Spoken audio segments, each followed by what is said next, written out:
So the party has been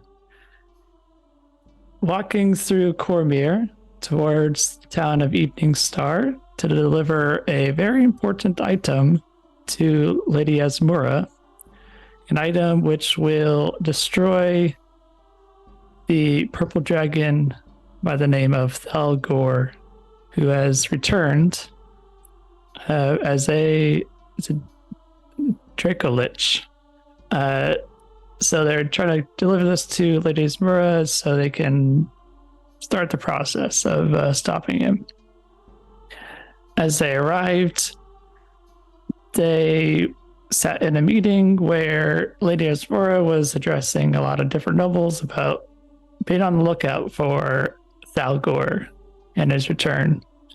That is when a lady by the name of Zara and her undead mind flayer scorpion king looking guy came through and tried to wreck the place. They defeated the scorpion king mind flayer, but Zara got away by using a wing which sprung from her back like a dragon wing. So they delivered the item to Lady Asmura. She said, thanks. I have something else for you to do. Go investigate the halls of Evening Star, where some nefarious things were going on. So they went there.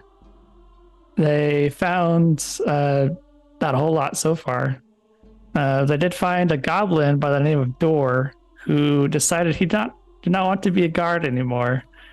He quit and killed everyone along with the group. And then at the end of this ritual site, where these people have been experimenting, I suppose. They haven't really found that out yet, but that's sort of what it looks like. They're experimenting on things. Nimwe's younger self went inside a troll corpse and sprung to life and started to attack, specifically Nimue. And the smaller Nimue said, "I can't rest until you face the truth of what you've done. I am you and you are me. Don't turn away from what we both are." Then they defeated it, and that's where we ended.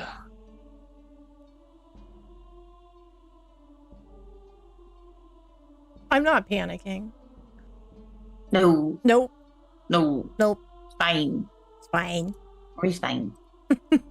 Nimue has had a few encounters with her younger self, but this is the first time it has been, expressed to the rest of the party. Thanks, Creature, for those 10 gifted subs towards Duro's wig. Also, big thanks to Lord Gasumba for the raid. Y'all, go make sure you follow him. I hope you guys had a good time over there tonight. Welcome in. We just finished our recap. We're just getting ready to get right back into the story, so glad you all could be here.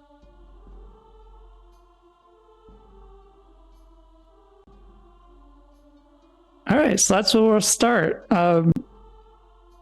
There's a map now that you guys can see. In this room that you are in, I described last time, there were like dragon bones, and you can see these dragon scales as well. These are purple, which might hint to some things.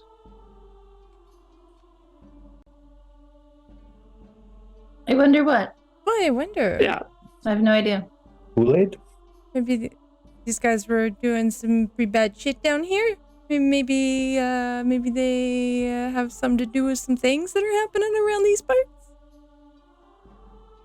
So the enemies are dead now, right? So we can freely kind of like explore around and... Yes. Does anyone want to say anything about what happened? So we saw Nimwe's younger self. No, you saw the didn't. troll. Right. But the troll was... Reanimate. you saw the troll animate Okay. and start talking. Okay. But we don't know who it was talking to. It didn't say like. It never mentioned my name. Yeah. No. Right. Okay. Could we this have might- told? Yeah, could we have told who the thing was talking to? Would we have noticed a directed gaze or anything, or no? You did notice that it was purposefully going towards the back of the group. Hmm. Who's in the? Oh, Sinead's in the back. Is Sinead in the back? Oh, No, wait. I think I was behind sorry. everybody. Yeah. Yeah. When I was working on fixing things, That's I got okay. messed up. I think it was That's about okay. like that. Yeah. Okay. That's good. Well, this might come to a big surprise to everybody, but Sinead is most upset to see that troll reanimate. And if she saw that troll going towards the back of the group, she would look directly at Nimue and ask, did you have some sort of vengeance with a troll at some point in your life there, Nimue? Not that I can recall. It's It strange. Odd, didn't it? It certainly did there.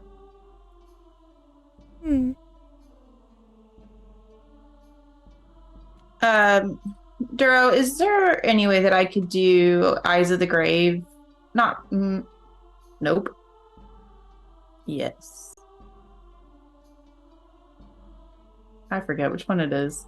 I want to look for. I want to look for dead stuff. Yes, Eyes of the Grave. To see if there's any other undead in the nearby area. You do not notice any other undead. Okay.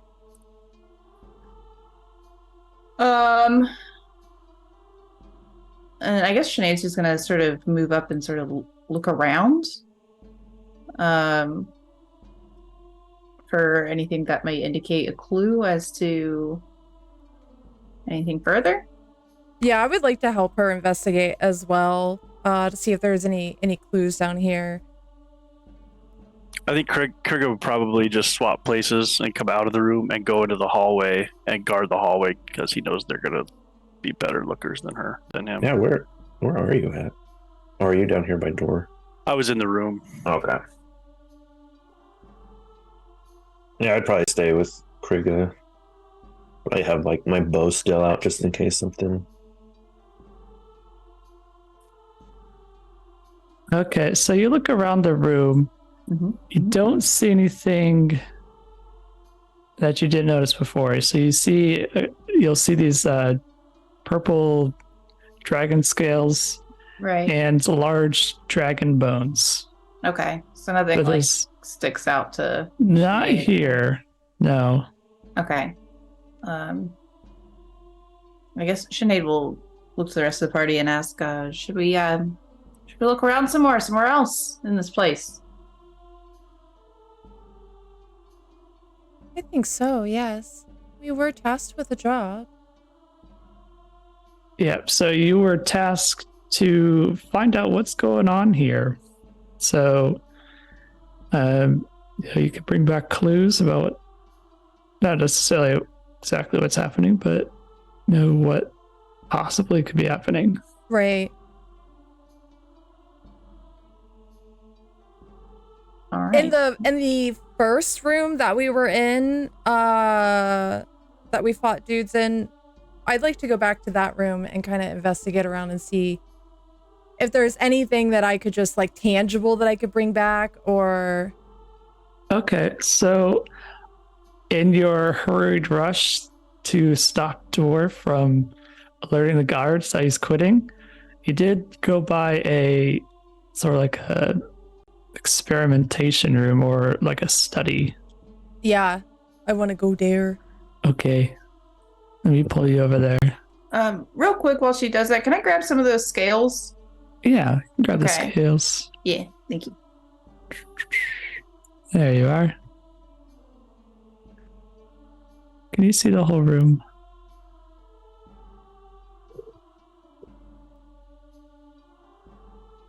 Ooh. Forget there's a map now. Let me get this pulled up. Yeah. Which map? There we go. Yes, I can see the room. Okay. So in this room, the study room, on the bookshelf, you find various books on necromancy, similar to the ones offered to you by the keepers in Candlekeep. Additionally, you find tomes filled with journal notes from those whoever are experimenting on these creatures that you have found in here. Oh. Yeah, so I just like open my bag of holding and just kind of do one of these. Just scoop it all in there. You're coming home with me now. Everything. Is that a little man on the table? Yes, it is one of the creatures being experimented A on. very tiny little man. Yeah, Or maybe I'm just very big. he's pretty small. Okay. There's So a I journal. find journals. We find more necromancy books. There's a journal next to the creature as well, which is opened. Can I read the writing on it? Yeah. Tell So me.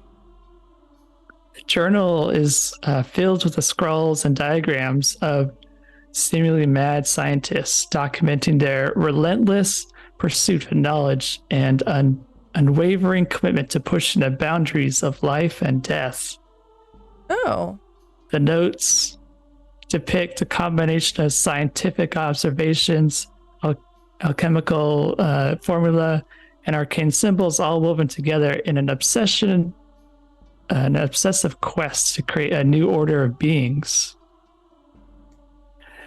You turn towards the end of the book and see that the latest entry reads, "The latest specimen is complete, ready to accept a soul.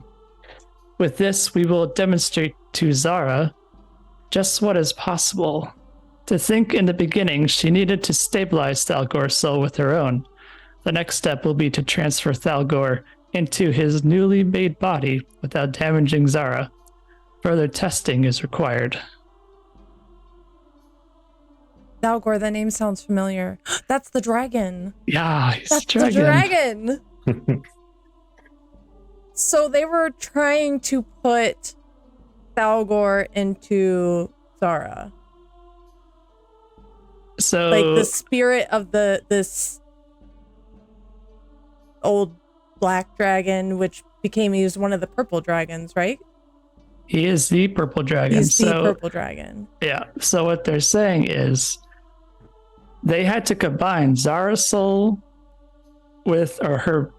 combine Zara with the spirit of Thalgor because their experimentation couldn't create a body powerful enough to host Thalgor. So they used Zara as sort of like a bridge, I guess.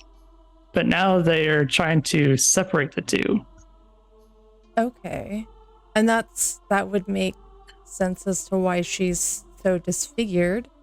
Is anybody else in this room with me right now? Krigga is not. No. No. Oh.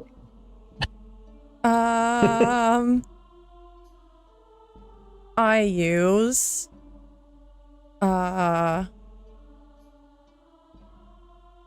would you say that my party is within 120 feet of me? Yeah. Yeah, okay. So I point towards where I know Sinead is, and I'm gonna cast message. And in your mind, you'll hear my voice say, I think you should come here quickly to the study. I found some very important things. Sinead would boot scoot and boogie on over. She'd be very quick in this. Okay. If Let's see. she's moving quick, Krigga's following. He's not going to stay behind. He doesn't know what's going on, but Oh, on that table, that's legs, by the way. It's a piece of the meat. Oh, They're legs. Mate. leggies. Mars would probably stand in the doorway, dear. just keep them watch, and She's gonna hand, as soon as Sinead appears, she's gonna hand her the book that she's been reading. Sinead would take it and very studiously kind of thumb through it as quickly and precisely as she can. Seems to be quite a bit of information here about their process and about Zara and Thalgor, the purple dragon, the one we read about at Candlekeep. Right. I fear that this information is dangerous in the wrong hands. And then she opens up her bag of holding to show you. I found a lot more books too. She sort of will kind of lean over into the bag of holding and just sort of look between Nimue and the bag and just say, right. We use these books as efficiently as we can there. And after we're done with them, we burn them. Are we in agreement with this? I do agree, though we need to bring some proof back with us. Right. We do bring some proof back with us, and perhaps there is something to be learned here from these books. As something sort of a counterance to what we seem to be facing here. But once this job is done, once all of this is done, I'm going to burn these books. I will never let them fall into the hands of a necromancer. Yes. I do have to wonder, after reading this book, if Zara was a willing participant in what has happened to her. And if she's not, I do feel a great deal of pity for her. When Sinead initially was looking at these books and looking at the one that you handed her, you'd see sort of a great anger in her, sort of that fiery spirit that she has with Kelmvor. At that remark, however, Sinead will visibly soften and sort of knit her brows together and shake her head and say, at this point, Nimue, the best I can do as a cleric is offer her the mercy of death. Yes, but it says they're trying to separate the two souls. Well, If we could save her, she wasn't willing. if she is able to be saved, then we will save her. Yes. I think we've found everything we need to bring back to Lady Asmora. I agree.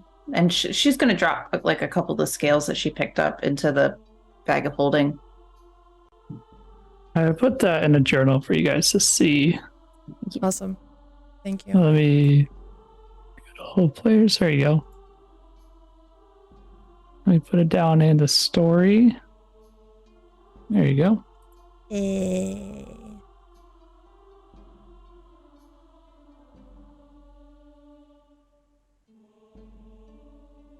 We hear door trudging up the stairs. What's going on here? Love Door so much. Wait, okay. Has it been long enough? Is he still charmed by me? Yeah. Okay. I turn to him and I place my hand on his little shoulder. You see, we were sent here by Lady Asmora. Do you know her? Lady Asmora? Can't say I do. She's a very powerful ally of ours. She sent us here to investigate the things that were happening. You know, these men were doing horrible things. Were they? They were. I heard lots of screaming, but they didn't say it was bad. They said they were just having a party. Damn it, door. We must protect him at all costs. Yeah, he's our best friend now. Remind me to never party with Door. Dory's got some weird partying habits. We won't have to ask him too much about it.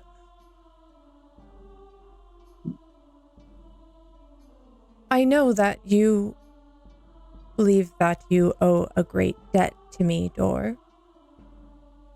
For saving you, for releasing you from your captors. Would you like to come back with us, the Evening Star? Yes, I'm gonna tell my wife too. And I'll be gone for a while. You have a wife. I wasn't ready. Wasn't ready for this. No. All your hopes and dreams dashed.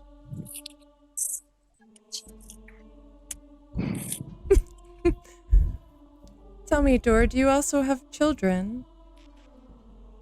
Yes, I have 12. Oh my god, Jesus. Oh my god. I think we can all come to agreement that Dor fucks. Yeah, I think it's safe to say that Dor definitely fucks. That's a young Donnie. I must make you aware, Dor, that the things that we are doing are very dangerous. It could be your life. And I would understand if you wish to go back to your family. You saved my life once. It is now yours. Nimue is going to look back to the party to make sure that everyone's still on board with Dor coming along. Yep. Krigga just shrugs his shoulders. Well then, I guess if something horrible were to truly happen to you, your legacy will live on through your children, Dor. Shall we go back to Evening Star then?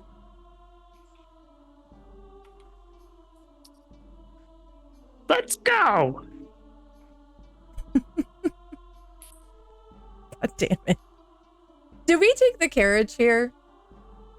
Yeah, there are. You didn't go to the north area yet, by the way. There's still a north area. where you took Wait, in it. here? Oh. Yeah. Oh. I Yeah. forgot there was a place we didn't go. Yeah, I mean, we could go there. Yeah, let's Yeah. go up there quick. Might as well explore everything, yeah. Yeah. I think Maybe Krigga would loot. definitely want to make sure that happened. There might be loot. Loot. Hell yeah. Maybe we'll find some of Door's kids. Oh no. After you, Krigga. Yep. You know, I know a tiefling that would really like Door.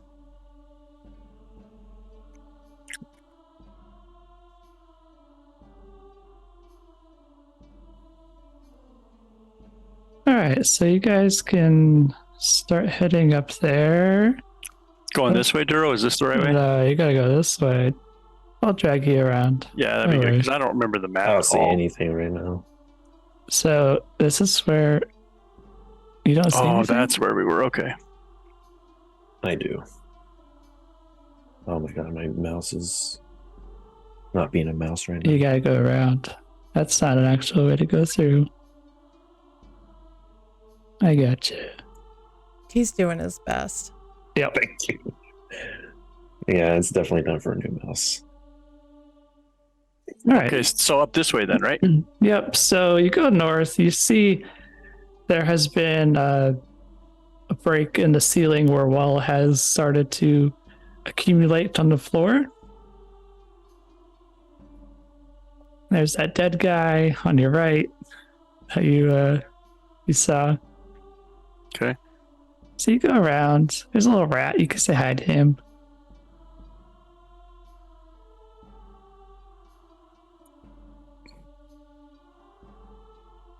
See, little rat.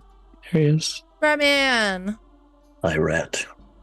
Yeah, I'll just keep moving until something interesting happens. Yep. So you come to this door here. The rat not interesting to you? Not so much. I think there are a couple of members of our group who would like to actually stop and say hi, so I'll leave that to them. So you see this door in front of you. No one said hi to the rat. Rude. Sinead's I gonna say did. hi to the rat. Sinead's I gonna did. bend down and she's gonna pet the rat and she's gonna I say, did. "Hi, Mr. Rat. I love you."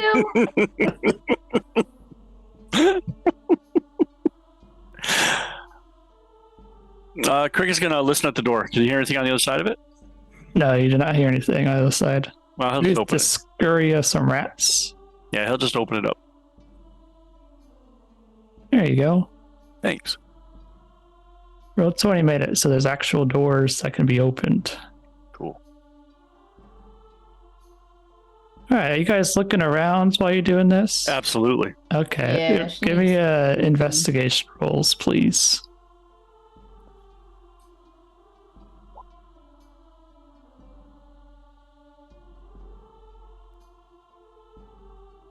Ooh.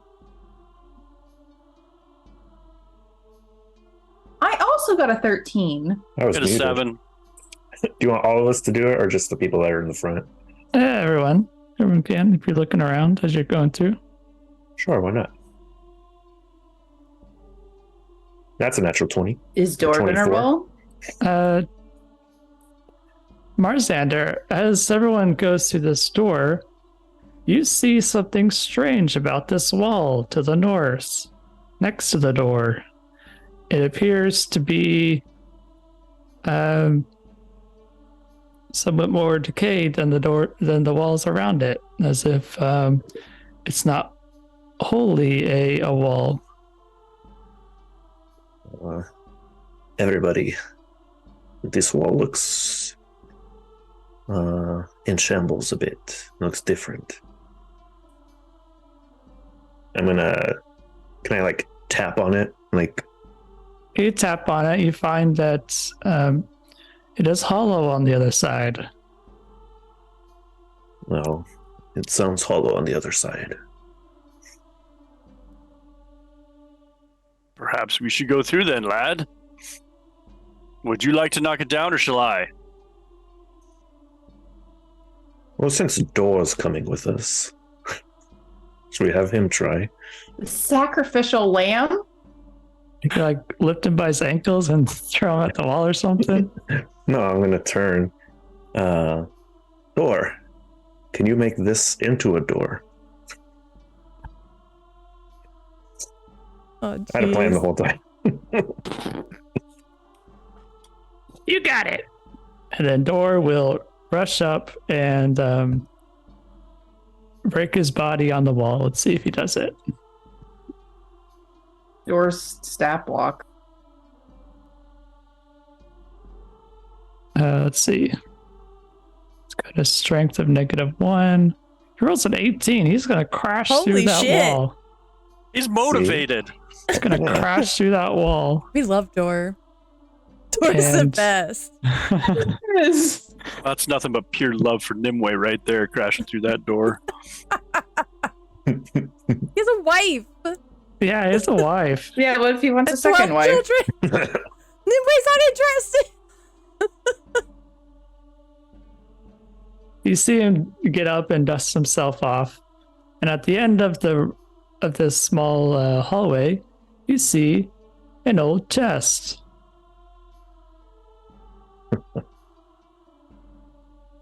I feel as though we perhaps that we should look around for traps there. Mars. Specifically Mars. I'll be. The door is on a roll. If you get Dor hurt, I don't want to say. Just know. Ah. I will go check for traps. I was going to say, but I think that Nimwe's got her point across there. All right, go ahead and give me a perception check. Gosh, I can't see my screen. Good thing they're in alphabetical order. That's an 18 total. Okay, you see that there is an old tripwire in front of the chest. I will go and try to disarm it. Okay. Go ahead and roll a thieves tool check. Where's that? These tools. That's something plus something, right? Um, Maybe I need it Let on me the see. monitor so I can actually read.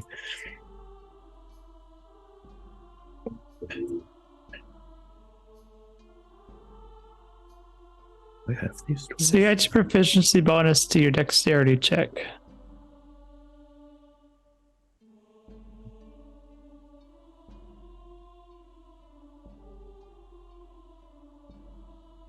So you do a dexterity plus your proficiency bonus. So that was. Where's my oh, 2.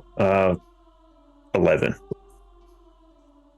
All right, so you botched this one. Unfortunately, there's a dart that shoots out and hits you in the shoulder. Nice.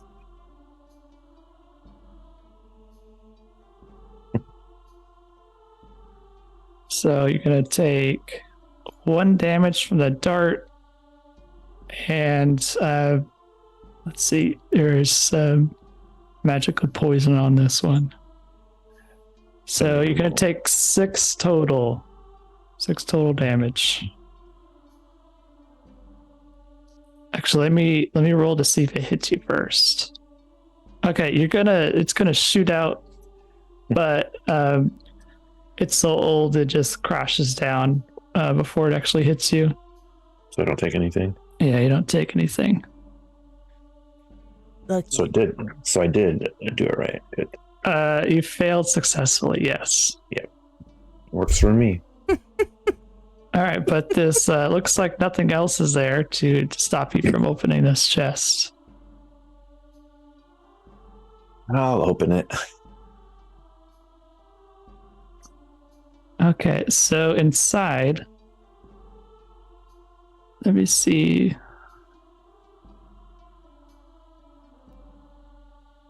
The first thing that strikes out to you is a large, intricately designed hammer. A warhammer, to be specific. Krigga, actually, who's proficient in history? Not high.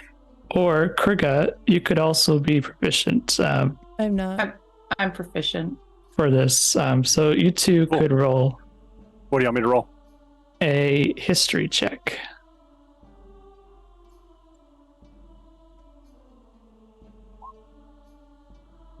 Okay, you got That's a not 1. good roll. Yep, that's a straight up 1. I got a dirty 22.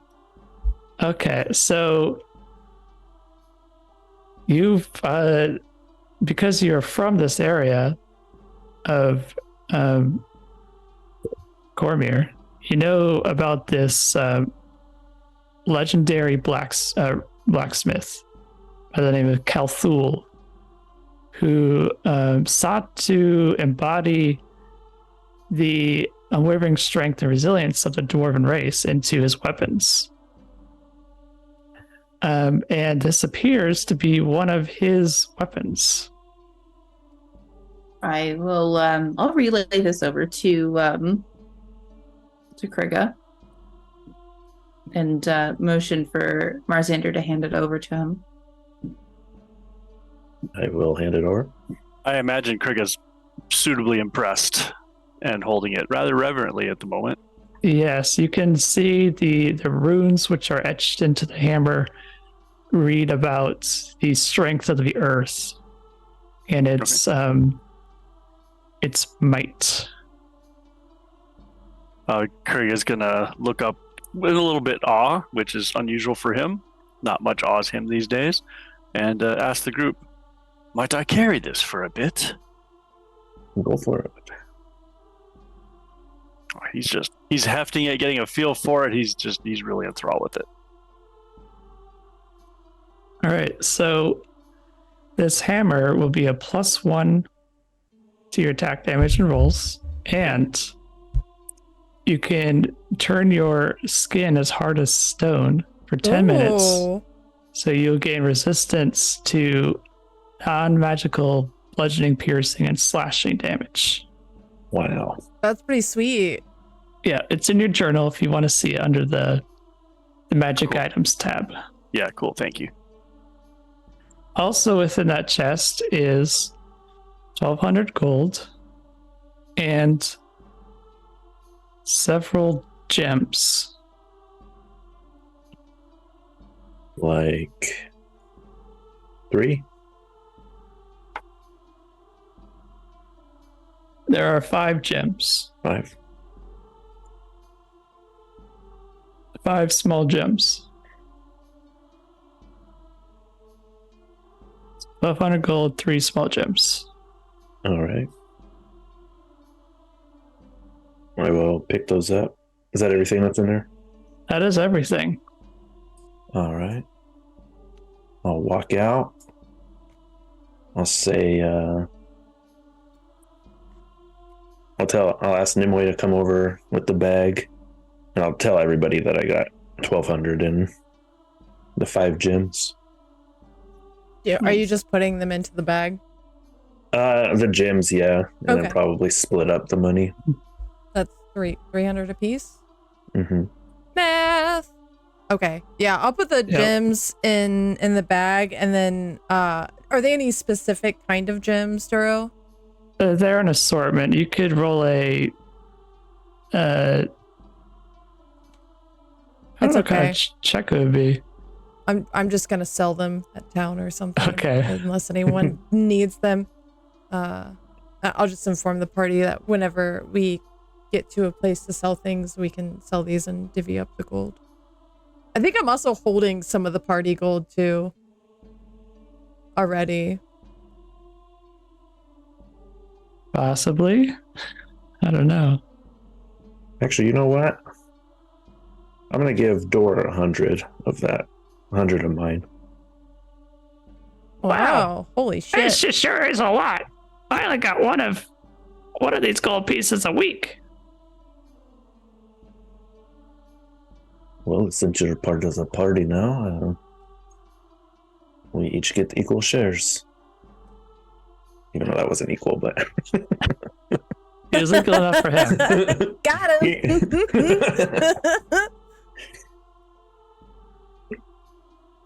All right, so you guys will continue down this hallway where you will find. So you see this this first door here, and then there's a hallway that goes around the bend. In this room, you see it's the kitchen where, even the bad guys got to eat sometime. I'm up in this kitchen. What's in here? Anything good?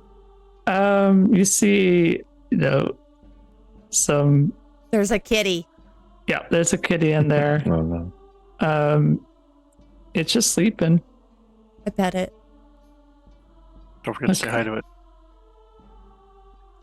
Roll for animal handling. Oh no. Oh god. A 12.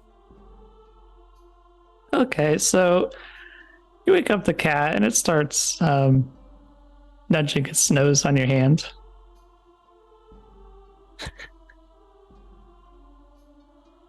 I continue to pet him. All right, give me another animal handling, please. I'm gonna follow into Huh, that's a 7. the room. it swipes your hand. You pet it too hard. Oh, You take Okay. 1 damage. ah. What? This fucking asshole.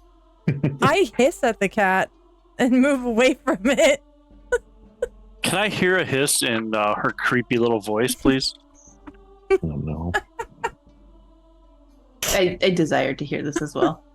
And That's all I who's do. what? Or Nimway's. Oh, no worries.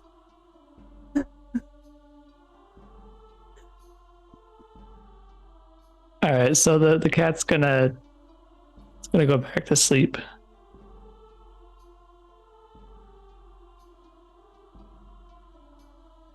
All right, Marzander, you're gonna go around this corner here. Am I? Yeah. There's Nimue. You want to get away from that cat. I don't want to be by that cat anymore. You see a badly kept bedroom and another badly kept bedroom. This one looks a lot nicer than the other one. Yeah, well, there's nothing here else besides the bed. So, Oh yeah, we don't find anything in these. no. Okay. So that was everything up there. I don't know Alright. if I like that no or not. I was thinking. Have we gone well, everywhere in here now? Yeah, you have. I was thinking, what if there was something there? It took me a second. Yep, so you guys are done in here. So now I'll put you on a different scene again. Let's go back to this. Let's go to the Baldur's Gate one. I like that one. Okay. Nimway's flying. All right. So you head out of the hall and set back to Evening Star. Mm-hmm. You can go back to Lady Azmura's abode for the time being, or you could go straight to her at the castle. We're like in our little like wagon riding back now, right? Yeah, you can be in your wagon riding off now. Is it nighttime or is it daytime that we went here? I don't remember, but we'll say it's nighttime. Okay. So as we're riding along, I'm since me and Sinead always kind of sit in the front together, I'm speaking with her and I'm gonna suggest that maybe we should go back to our quarters for the evening and we could look at these books and decide what we bring back to Lady Asmora.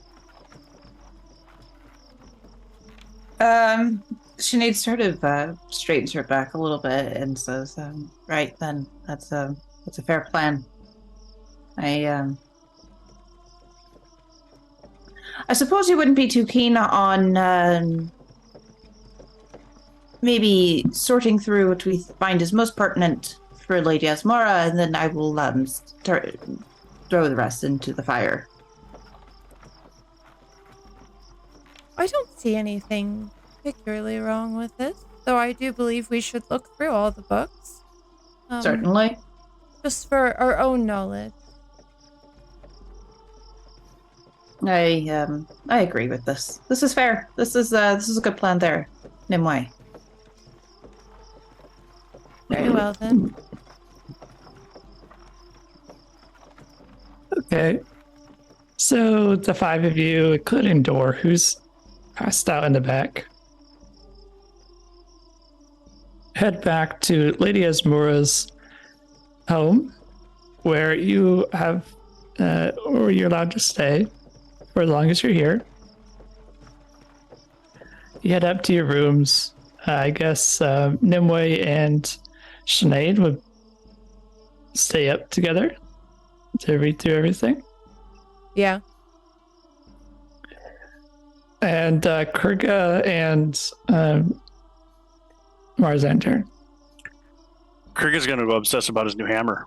He's going to examine okay. every inch of it and read the runes over and over again. Yeah. I don't know what Marzana would probably just be sitting next to Krigga, small talking. If that's the truth, then you're going to hear all about this hammer. Krigga's going to tell you everything that he knows about it or thinks about it or whatever. He's going to make shit up, whatever. He's just going to be talking incessantly. He's very excited. That's fine. Dor, he passed out in the cart, and he's still over there. Unless one of you brought him inside. Krigga's too distracted to think about it right now. So that's going to have to be somebody else if they did. I probably would have left him. I wouldn't want to be bothered or moved while I was sleeping. I think I already did enough. I've given him 100 gold. I think Sinead would tuck him in. She would bring him inside and make a little bed out of like bedding for him, and then just tuck his little self in there. With you guys, or maybe in the hall. I imagine he smells kind of bad. He would. He's been in the crypt for the past, however long. Yeah, he's pretty stinky. He can stay out. He can sleep in the hall.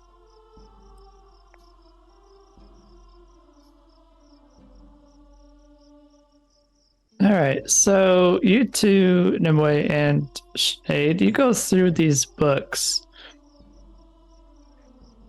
The one that's most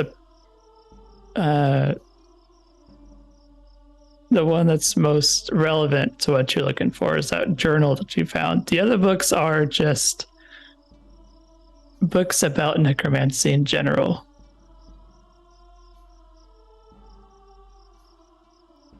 But maybe Lady Esmora would still take them, or you can burn them, whatever you want.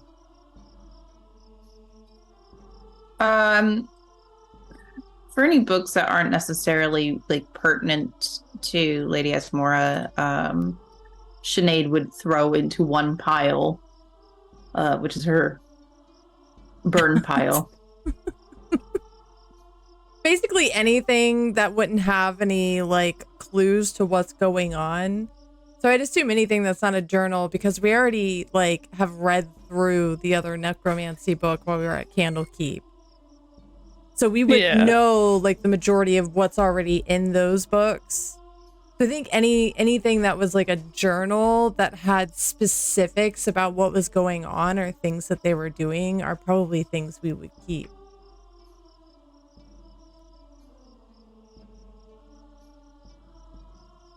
Yep.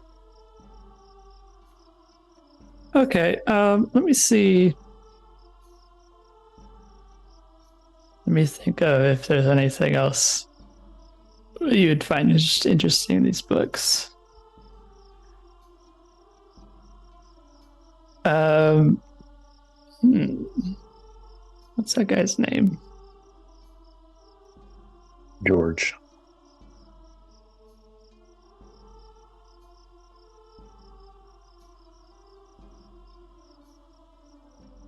Of the jungle? Let's see, what's that? It's like a necromancer's name. The one that's from Stranger Things. Not from Stranger Things. Vecna? But in Vecna? it. You do find a peculiar book from one of these guys who's been in close contact with Vecna. He was able to contact him in his castle on, let me see. I'm just kind of making stuff up right now. So I like it. where is he? Let's see. Where is he right now?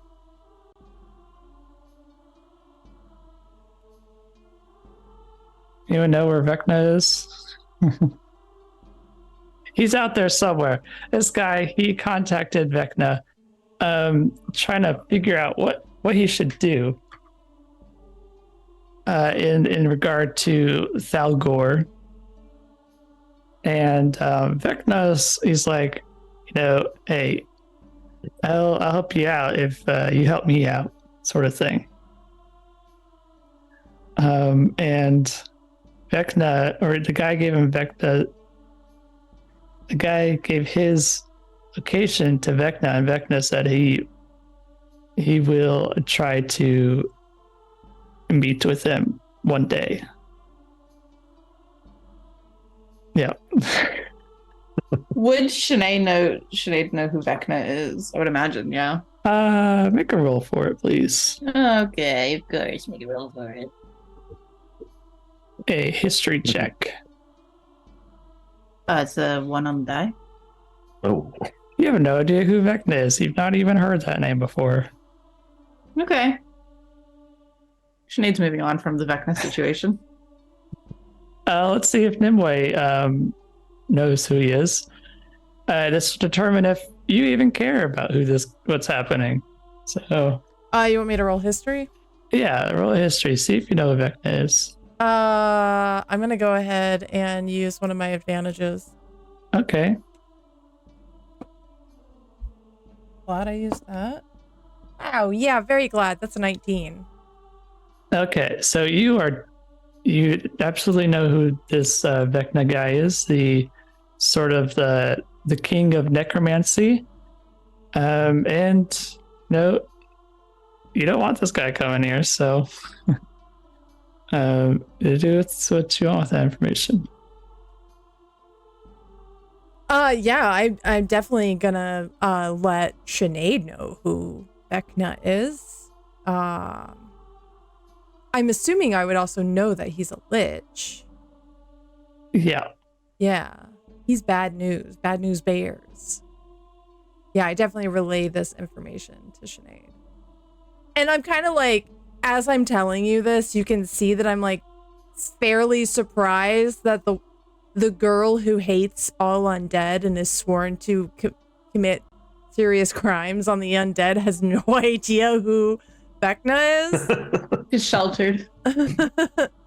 Skip I'm like, that did day. you learn this in like Murder All Necromancers 101 at your church? Sinead sort of would wave her hand at that sort of response and say, all necromancers are the same to me. Doesn't matter whether they're a lich or just a lowly, groveling fool. They all get their heads bashed in.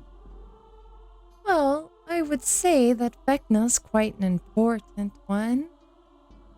Never mind, though. You know now. I do fear this doesn't quite bode well for us. No, if this Vecna character is quite as bad as you make him out to be, then I fear that perhaps bashing his skull in is not quite enough. And if this is where our path is taking us, I have some concerns there.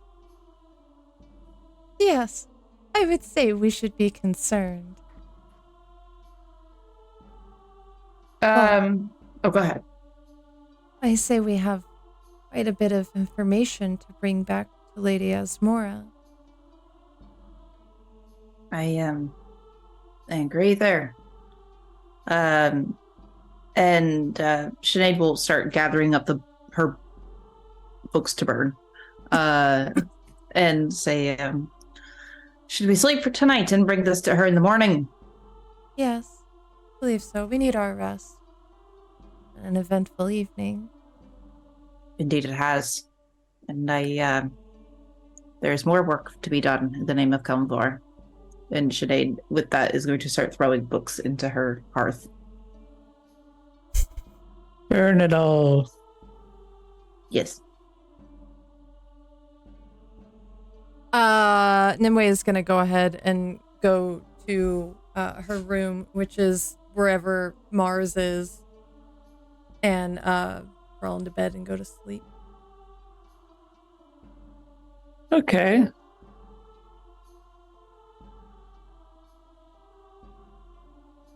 So you go to sleep.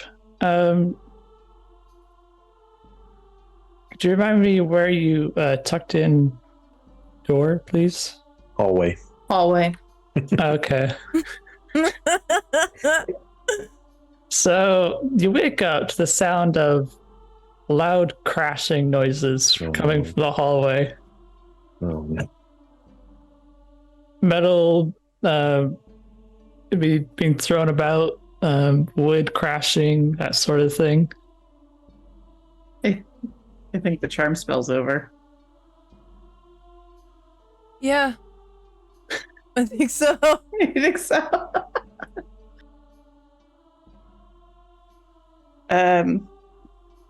Sinead's gonna go look out in the hall. You look out, you peek out the door, and you see Door climbing off the shelves, throwing about the precious artifacts. Tearing up the rugs, stabbing Is he the like walls. a fucking feral cat? Like, what's happening? We put him in the bathroom to acclimate, and now he's fucking losing it. Yeah, I think I guess Nimue would so. come out of her room probably the same time as Sinead's coming out of her room. I like the mental image that I have of them just like sort of looking at each other and looking at Door. It's oh god, no. Door, are you okay? The door turns towards you with this spear, or it actually is a scimitar. Is that what he has? Yeah, he's a scimitar. Yeah. Fancy boy. He turns towards you with his scimitar pulled out. What did you do to me? Why am I here? Well, we helped you to be free from your captors. Do you remember? You did. Yes. You're not in that dungeon anymore, are you? Is this why I have all the money? Did I steal it from them? No. We paid you. Pay me to be a guard. Am I guarding you? She's gonna, like, give eyes to Sinead. Sinead's nodding. Yes. Yes.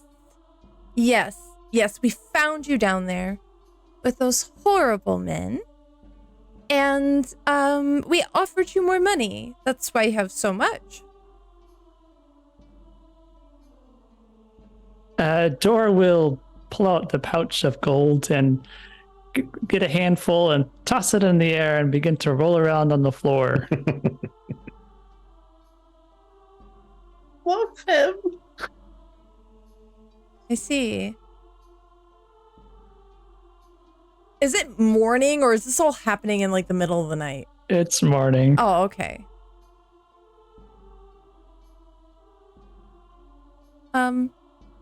Right then. Should we have breakfast?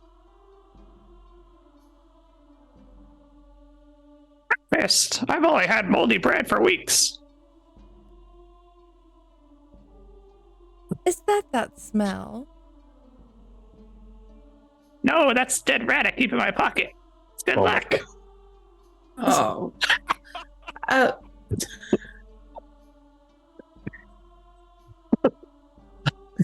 Say hi to the rat. Door, might I ask you, have you ever had a bath, my friend? My previous employers did throw me into the pit of water. I wouldn't necessarily call that a bath. No, something much more relaxing there, and with soap. A lot of soap. Can't say I have. I think that you're due for one then, my friend.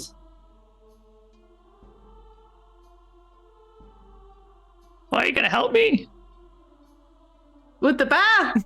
Krigga comes out of his door about then and says, I'll take this one. And he goes and grabs Door by the scruff of his neck and says, let's go, youngin'. It's bath time. And he's going to go looking for a bath. Mars is going to walk to the door. Did I hear money fall to the ground? It seems as though Door forgot everything about last evening. Not sure why. He did. And we had to convince him that he was working for us, and that's why he had so much money. And now Krigga's paying him a bath. Oh. Did he get a chance to pick up the gold pieces? No, they're still on the ground. How much? I'm picking them up. You find 15 gold.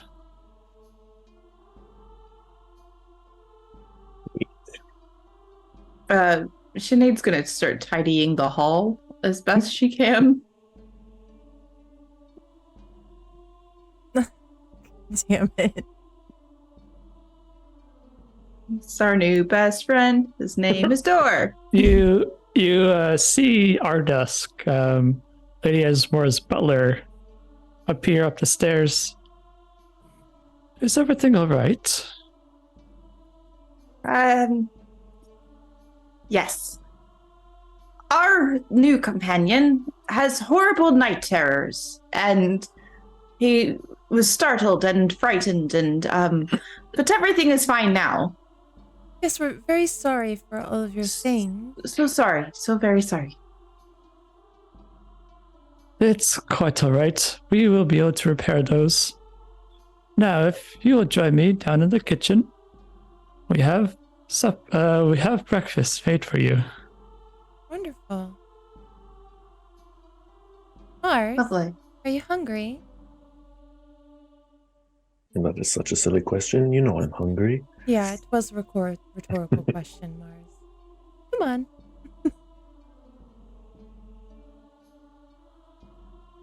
All right, so you go down there, you find quite a platter of, you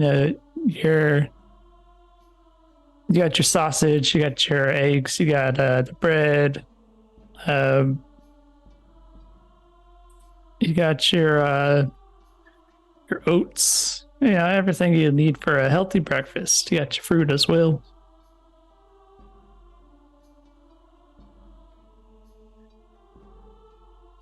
Sinead's worked up an appetite and is eating everything that she can get her little grubby hands on. Same as well. And I will tell whoever's serving the food to whip up one more dish for Krigga when he gets here. And This is an Dor. ale. Oh, and Dor. Two plates. You see one of the chefs nod and head back to the kitchen and bring out 2 extra plates. I'll flip him a gold coin. One of the ones you just stole from Dor. My original gold. Thank Basically you. taking food out of his kids' mouths. Wow, Mars. Wow. Come on, man. I just gave him food.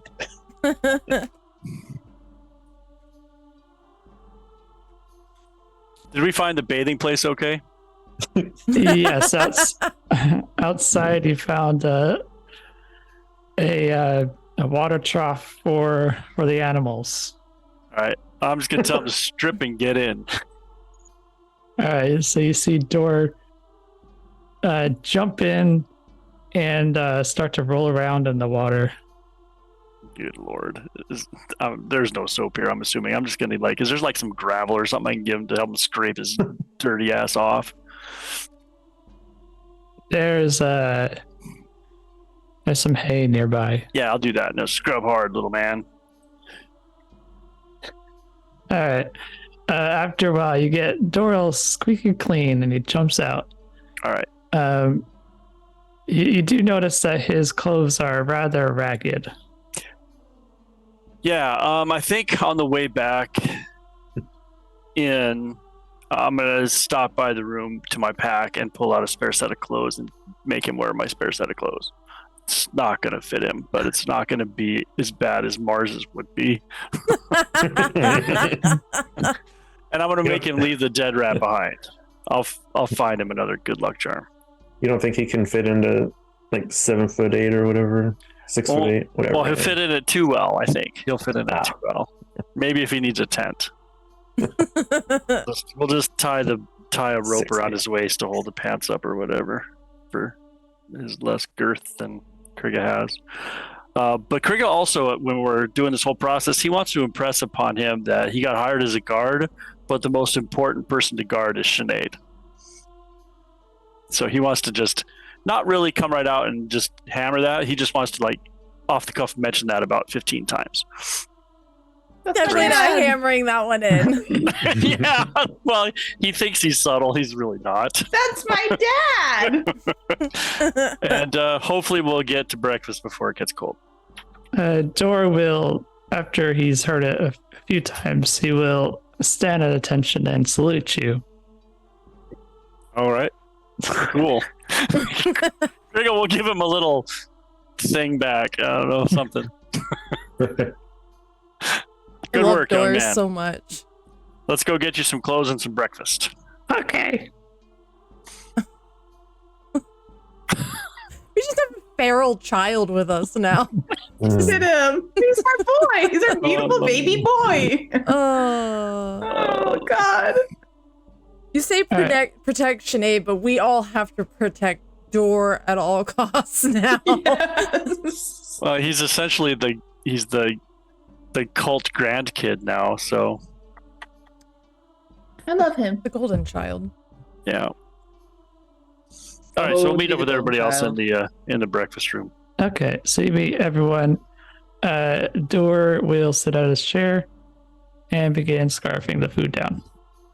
I'll look at the door real quick and say, "You left this in the hallway."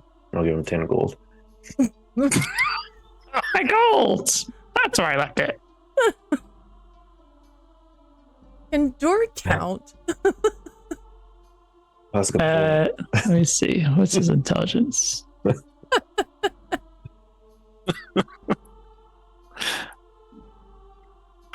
His intelligence is 10, so yes, you can count. Probably not very high. 10's average intelligence for a humanoid, so you can count just like everyone else can. How do we convince you to lower his intelligence? Well, his wisdom is 8, so that's why he's being kind of weird. Okay, that makes a lot of sense. Yep. This tracks. Mhm. How do we convince you to lower his intelligence but raise his wisdom? What do I have to do? No, you want lower wisdom, so he's weird to get even weirder. Well, Yeah, or just bonk him on the head. That'd work. A lot of lessons. Is Dor on the spectrum? yep. Yep. We love him for this. I rolled a 9, so I don't know what that means. Just I don't know. That sounds Maybe. perfect. I just need you to know I love you very much, Dura. Thank More you. than life itself. All right, so you guys finish up your breakfast and head out. I guess we should go talk to Lady Asmodora. Lady Asmura. Or Yeah. Just Whatever. add in more constant. It's fine. Asmodora. Asmodora. Amadeus. Oh.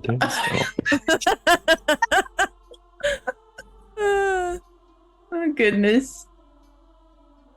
Okay, so as you're going into town, to the castle, you see Dor eyeing the weapon shop. And he says, "I'm gonna go in there for a bit. I'll meet you later." Hey, Dor. Good luck. Dor will Don't- jump out of the car and head into the. While the cart's moving, does he jump out while it's Yeah. Oh moving? no. I love him. He's crazy. But he's our friend. You have to be crazy if you're befriending this group, honestly.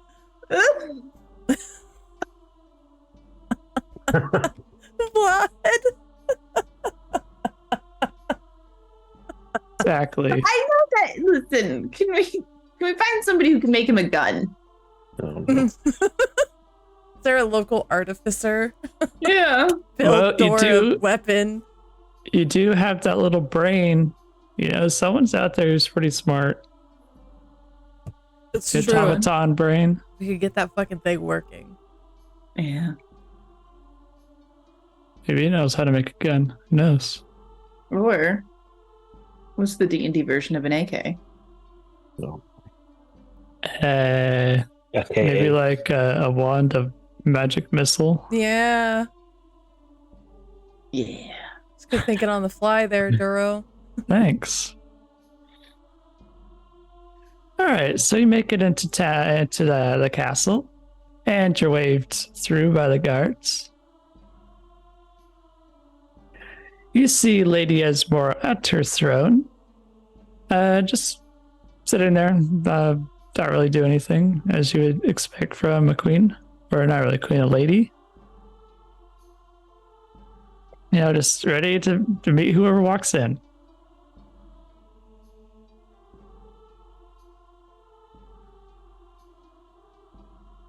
I feel like That's- I led the conversation with her last time, right? Yeah. Yeah. I'll walk in first then.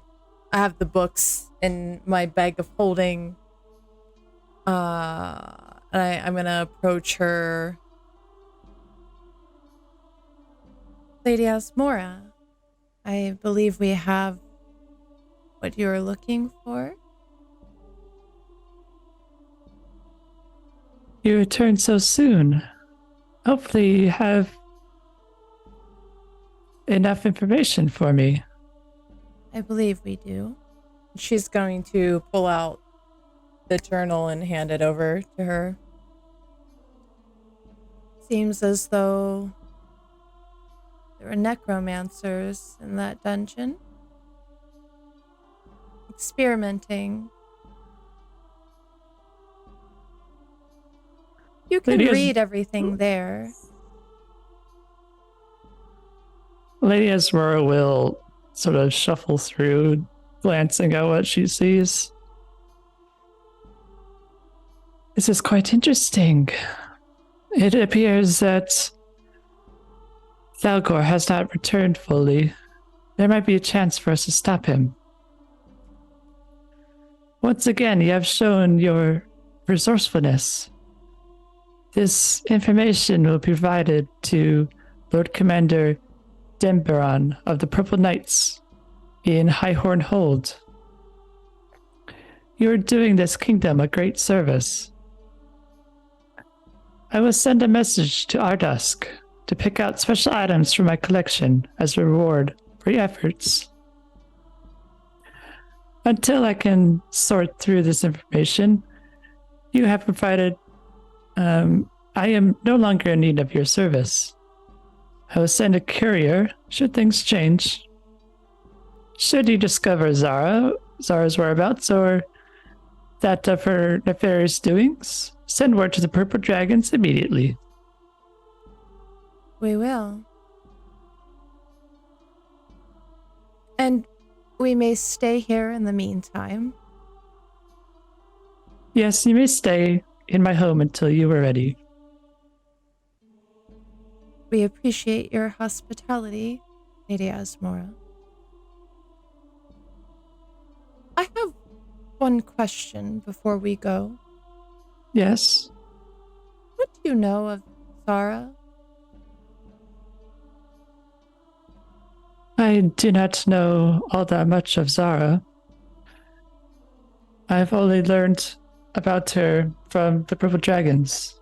But there is one thing I may say. Let's see, where's my notes?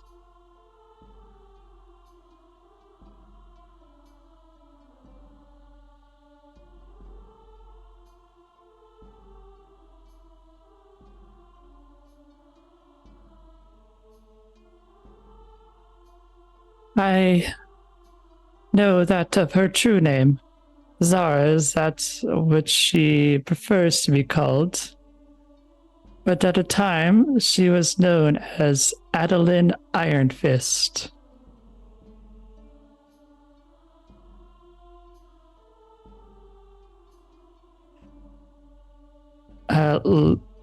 Sinead, could you give me a history check? I'll be right The back. 17 total.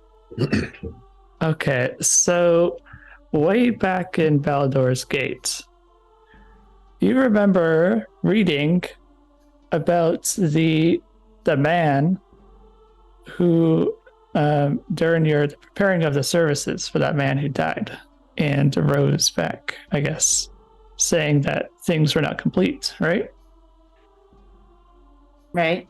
You remember his name as Keldor Iron Fist. Okay. Kelgor, Keldor, I'll put it Keldor. into the chat. please. So her name is Adeline Iron Fist, and his name is Keldor Iron Fist.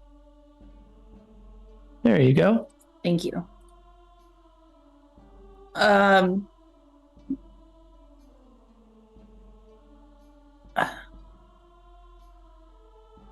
Sinead will sort of tug at Nimue and quietly whisper to her, the man in the temple, that when you and Mars came and saw us the first time, that was Keldor Iron Fist. I feel as though we have some things to speak about. I feel the same. Lady Osmora, do you require anything else of us? You may leave. Thank you. She's gonna look back to the party. Perhaps we should go somewhere privately to discuss where we shall go next. I agree.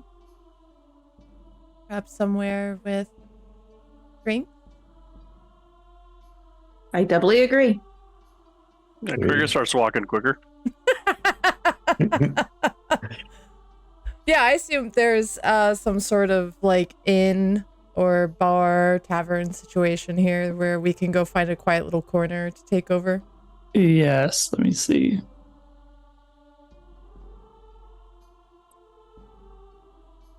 On your way through, you notice a little place called the Lonesome Tankard. What a great name.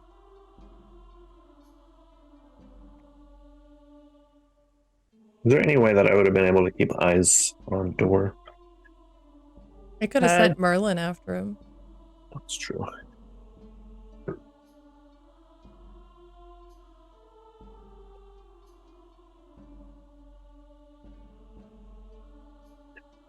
All right, so you're going to go over to this Lonesome Tavern. It's a quaint establishment in the heart of the village of Evening Star. It's got a weathered interior, and it's adorned with a sign gently fading in the breeze. You open up the door, and you see the interior is cozy with timber walls and low ceiling. The bar stretches all the way across the room, but there's tables intermingled, and there's a little quiet corner you can sit in.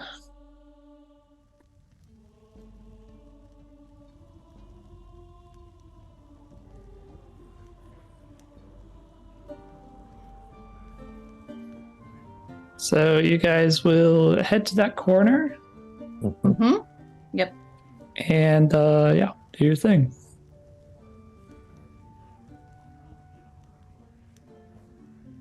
Sinead will sort of put a hand up to the barkeep and ask for a round for the table first before speaking. The bartender will nod at you and quickly serve up some drinks and bring them over. That'll be 10 silver. She'll thank him and give the silver over. Sinead, You said the name of the man that... What was wrong with that man in your temple?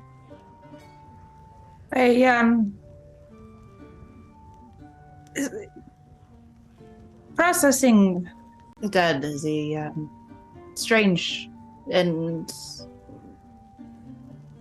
esoteric sort of process. And I won't get into the gritty details of it with you, but in the attempt, in seeing him off to the appropriate god in which he belonged to, something wasn't quite right. It wasn't like his soul could quite go. Am I right, Duro? Did I get that right? Yeah. So he merged with the priest, Right. and the priest. He spoke with the priest, who said that there was something that he didn't finish yet. He can't go before that is completed.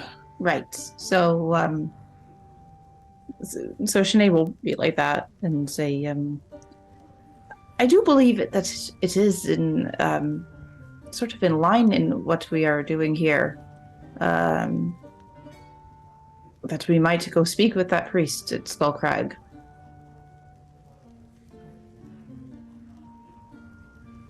That priest being your mentor, Yes. Father Tom. Father Tom. Yep. Mm-hmm. I remembered. I believe you are right. Maybe we could glean some more information.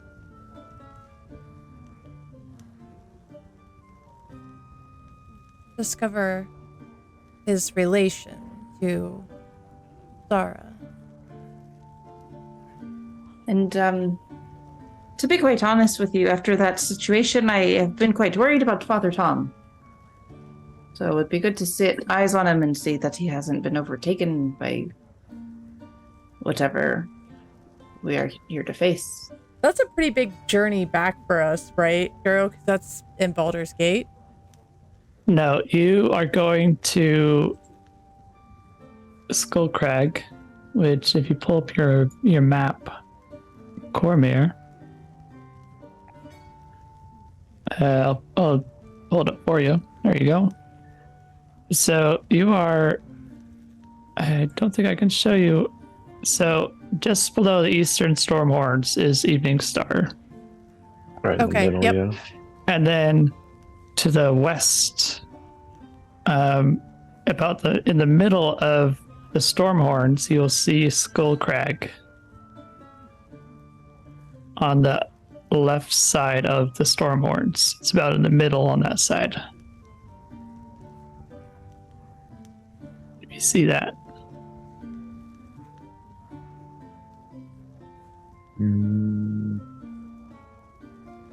It's in the Stormhorns?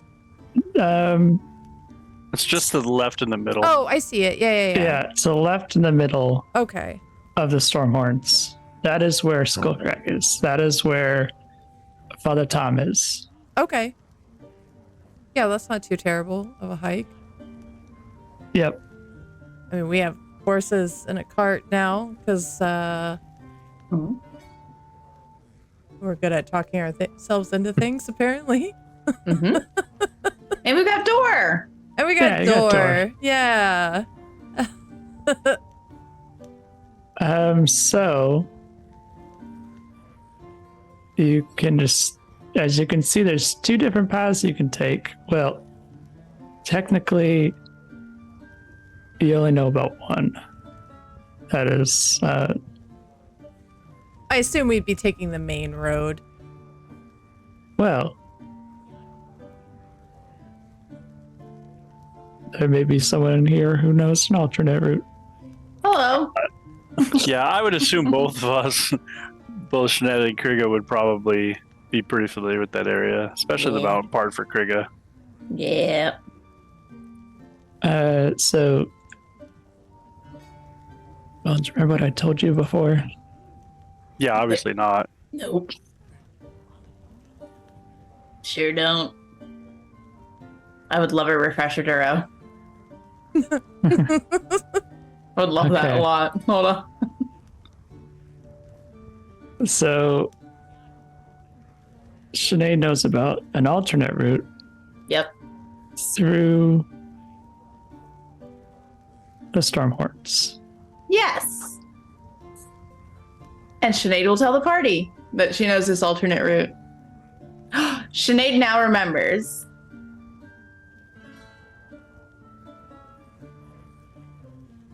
Did you see the message? Mm, Just scroll up on the ones I sent you. It's not too far. Aha, yes.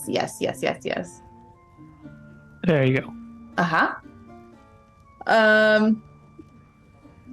Sinead will sort of pipe up and say, now there's two ways to get back to Skull Crag.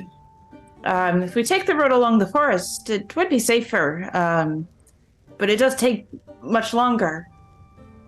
Now, if we go back into the forest and make our way through the mountains, it would be quicker. However, it is prone to thunderstrikes, and benefit, though, I do know of an abandoned dwarven kingdom. Not to benefit, it is in fact dangerous.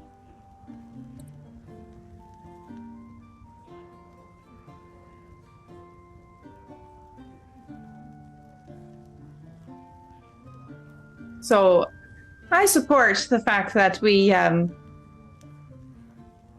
take a risk. I don't see why not. We're quite capable. And the mountains are glorious this time of year anyway.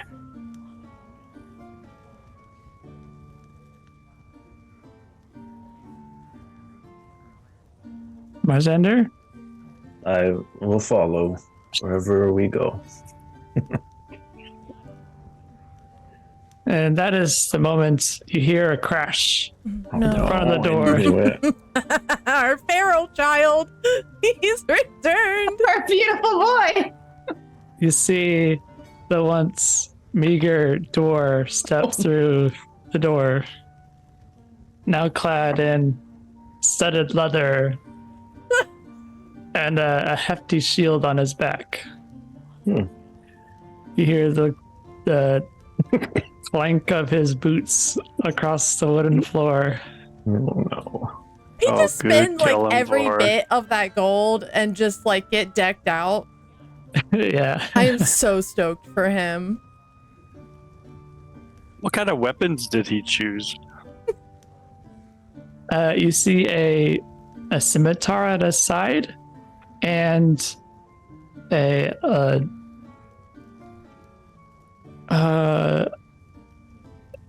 what is that called? I forget. I don't know. I hope it's a wand of magic missile. He didn't have enough money for that. He has a lance. No, no lance. A pike? No. Javelin? A spear? Bigger than a Toothpick. spear. Two spears. A Triton?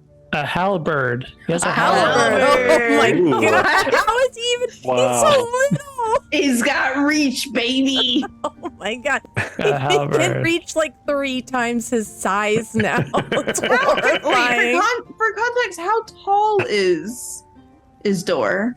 I think 3 Duro feet. said he's like 3 feet. Yeah. Yeah, he's about 3 feet. And if I remember correctly, halberd gives you like 10-foot range, right? It does. It does give you 10-foot range. I know this for a fact, actually. So this is Not bearing that he has a -1 in strength, so it's not actually useful for him. But he has it. Is he built for being like sneaky? Yeah. Oh. Did no one ever tell him this? No. Krigga's gonna get up immediately, walk over to him, just shaking his head, but he's like, I like what you've done here, lad, but I think we need to refine this. And he's going to look over to the group. Carry on with your conversations. We'll be ready to go when it's time. And Krigga's going to take him back into the store where he got this stuff and see if he can re-outfit him in more appropriate gear. Krigga just doing dad stuff. Every time, I'm just assuming he's going to want the biggest, most vile, dangerous-looking shit, and Krigga's going to have to talk him out of every single piece of that thing until we get him a short sword and maybe, I don't know, some daggers and maybe a short bow or something. I don't know. But it's a lot of talking Krigga is not happy about having to do, but... Yeah. Just Yeah, forced into like feral child surrogate dadding. He can do it. He can do it. I mean, he's the most martial of them, so might as well.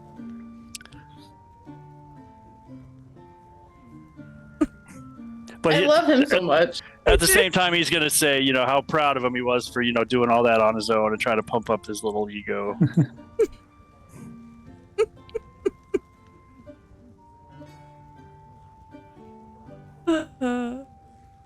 All right. After convincing you got him to choose more appropriate weaponry.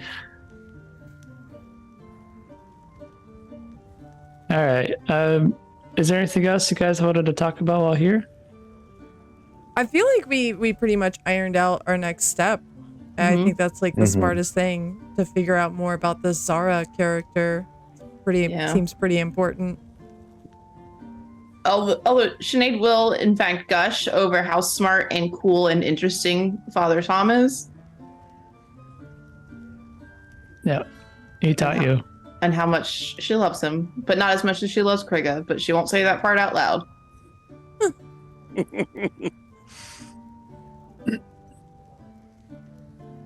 Okay. I assume we're going to ride the wagon. I'm assuming so, right? So before we get in the wagon, Krigga's going to line Door up and like make him stand at attention, kind of, and then just give him the salute that Door originally gave him at the bath. All right, it's time to go to work, soldier. And he's going to start taking a more like drill sergeant tone with him, but not mean-wise, just very directing as far as just to try to keep him focused and not being stupid. It's going to be exhausting. And he'll salute you back and hop inside the cart. Krigga will hop right up with him. I think Dora needs this type of guidance. That sort of structure. That's what Krigga's thinking. He thinks that's for best for everybody. All right, so you guys head back to Lady Osmora's home, where you find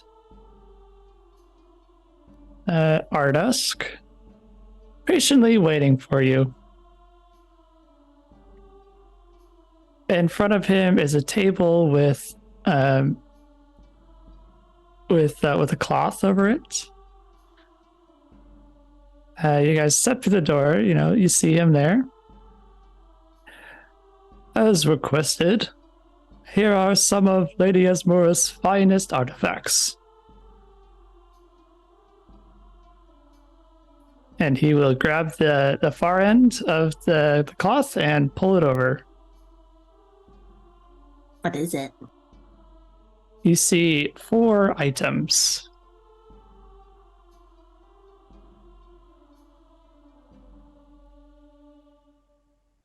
You see 2 capes, a sensor, and a giant's toe. Oh no, Bones is excited. Toes. This character collects toes. Not teeth this time. Yeah, just toes. It's a giant's toe. I just like the idea of collecting body parts. Oh. I mean, what? That's very not necromantic of you. Yeah, it's not.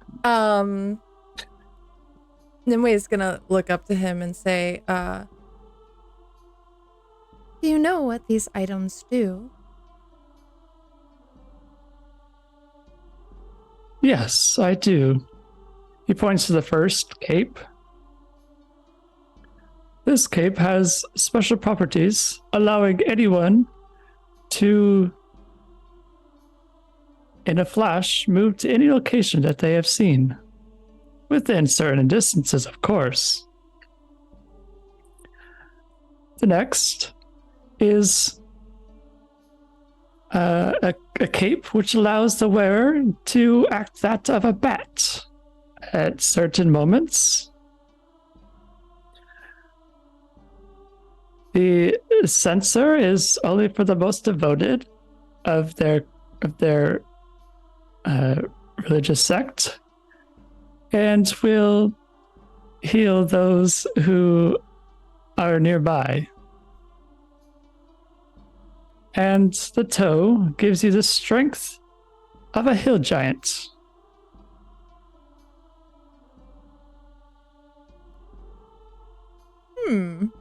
Well, I feel like the toe and the sensor are pretty obvious. Yep. Yeah, most likely. Mars?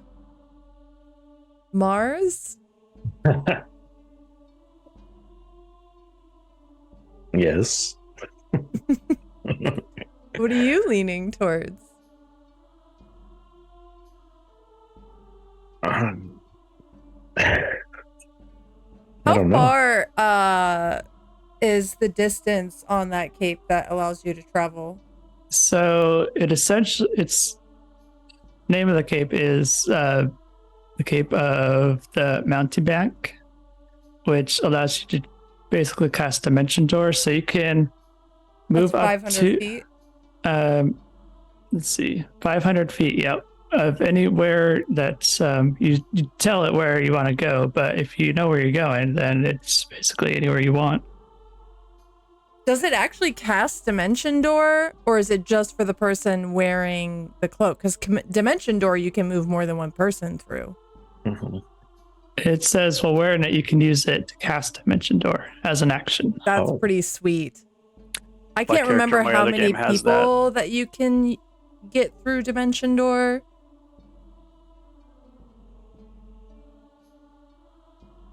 Bring one willing creature. Yep. Okay. I knew Within there was 5 a feet of limit you. on it. Yeah. And Nimue is going to look to Mars and say, well, I wouldn't mind being able to become a bat so that me and Merlin could fly together. Sounds quite nice. If you wouldn't mind taking the other cape. That is the one I was kind of leaning towards. I figured you'd. To be a bat girl. Yeah. I like pick up the cape and just smell it. Oh no.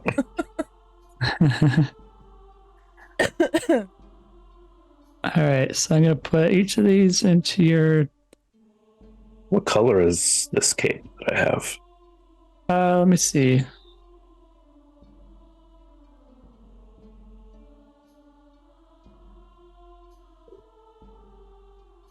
So it's a bright red with gold trim.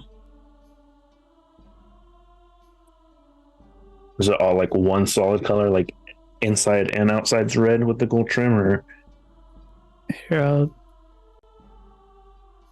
let me see if I can post it real quick.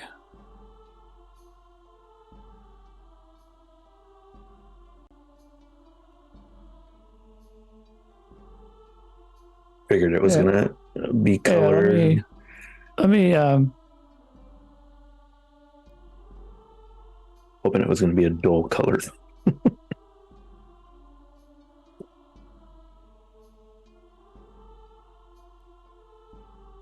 let's see. Can't believe you're making me do this. Let's see. Dora, I just want you to know that we're only 8 subs away from your makeover. Nice. All right. So if you look at the item, it'll have the cape on there. In my In the journal? Yep.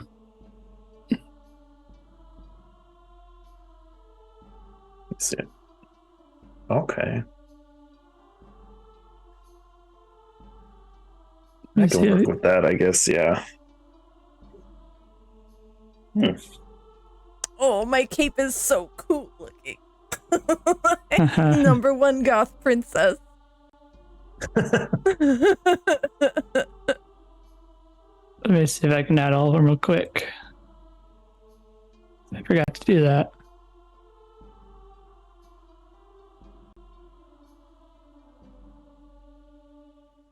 I'm assuming it would still work if I put that underneath my cloak that I already have. I gotta send you a picture of this sensor. Great. Yes, please do. It's very cool looking. It's everything I've ever wanted in my life.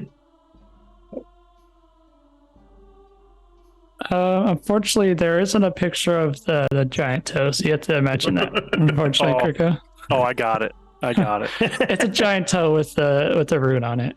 This is beautiful, Bones. I love this for you. I'm very excited for it. Do you ever just feel like your DM just kind of gets you? And gets what you're going for? I mean, you did give me ultimate goth girl cloak, so yes. Yeah. So the cloak of the bat will allow you to, you can pull it out and you can fly around while you're in darkness like a bat. And you can turn into a bat too if you want.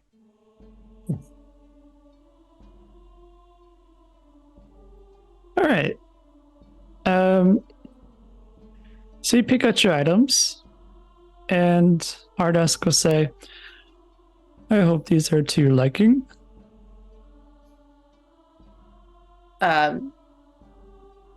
Yeah, Sinead's just flailing around with her new toy. I do request that you be careful with that.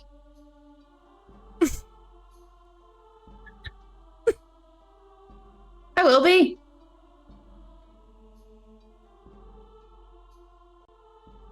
Let's let you heal up the party a bit, so you're not having to always spend your healing spells if you don't want to. Very nice. Yeah, my other cleric in my other game has that, and it's unbelievably fun. I'm very excited. Krigga has a giant toe. It's pretty cool. That's even better, because, yeah. All right. Let's see. Do you want to stay here for a bit longer, or do you want to head out?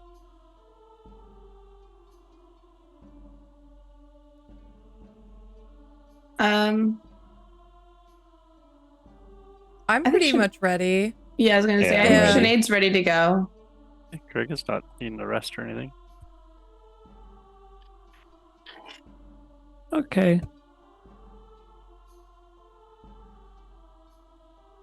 You step back out of the door and get inside the cart, or in the front of the cart, and begin your journey back through the King's Forest. After some time has been spent traveling, you decide to stop for the night. You push past the trees and the brush to find a nice spot to rest and set up camp. But there's something you find. The branches of large trees have intertwined to form a circle. In its center is a swirling vortex of multicolored energy, constantly shifting and morphing, pulsing with an otherworldly rhythm.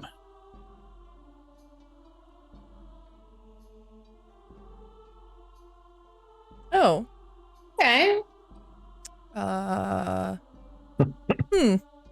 Don't love that. You said it's swirling color? Yeah, kind of like a kaleidoscope sort of effect. There's colors, bright colors just beaming out of this vortex. Okay. And this is in our way? This is blocking us? You decided to set up camp. You don't want to set up camp on the road. Some people find you. So you step inside the forest a bit, and this is what you find. It's rows of trees, which the branches create a circle, and in that circle is this vortex. Is the circle like on the floor of the forest, or is it standing upright? It is standing upright. I am going to send Merlin through it. Ooh, okay. Bold choice. Love it. Give him a little scratch. And I telepathically tell him to fly inside. Okay, so you send Merlin through where he finds a bewildering and chaotic landscape where the very fabric of reality seems to be in constant flux. The surroundings shift and change at will as if whatever this place is alive with boundless creativity and instability. Sitting on seemingly thin air is a tall and proud Githzerai. He has a lean and wiry build. His pale, ashen gray skin carries a faint luminescence, as if it touched by the residual energies of this world. Silver strands of hair flowing and untamed cascade down from his scalp, framing a face that bears the markings of age and experience.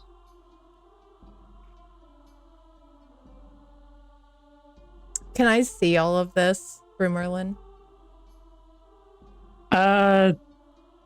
We'll say yes. Okay. Because I'm not really an expert on the plane travel sort of thing. Yeah. I don't know if this portal is technically connected or if would you pass through it, are you on the other side or whatever. We'll just say he's next. I'm going to communicate with Merlin to turn around and see if the portal is still there to get back out. It is still there, yep. Oh. Does the man notice Merlin? The man does not move so you can assume he doesn't notice or maybe he doesn't care that he's there. Nimue is very curious about this. And she's going to relay to the rest of the party what she can see through Merlin on the other side. And then she's going to add to that. I'm not quite sure why, but I feel compelled to speak to this man.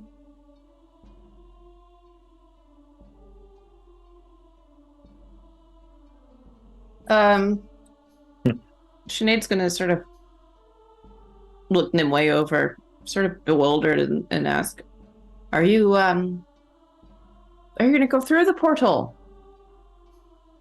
Well, I'm not sure how else I would speak with him. I just was checking. And with her hand on her new toy, on the new sensor, she'll say, I'll come with you just in case. Would anyone else like to come along? I'll go.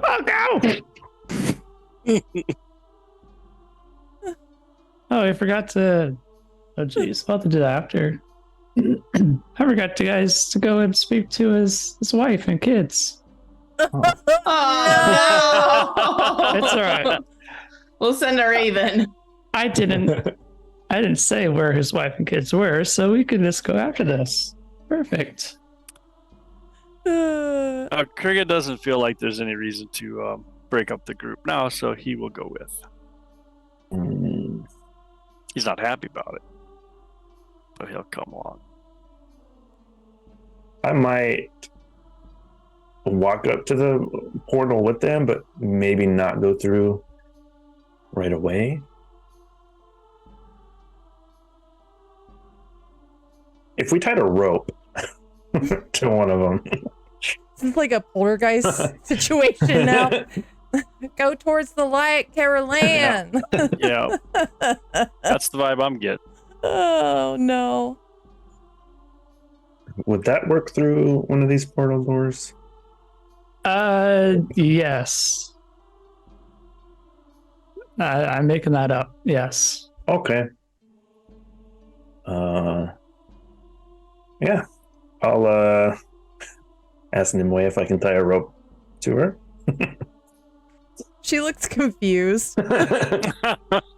Are Just you not in coming, case. Mars?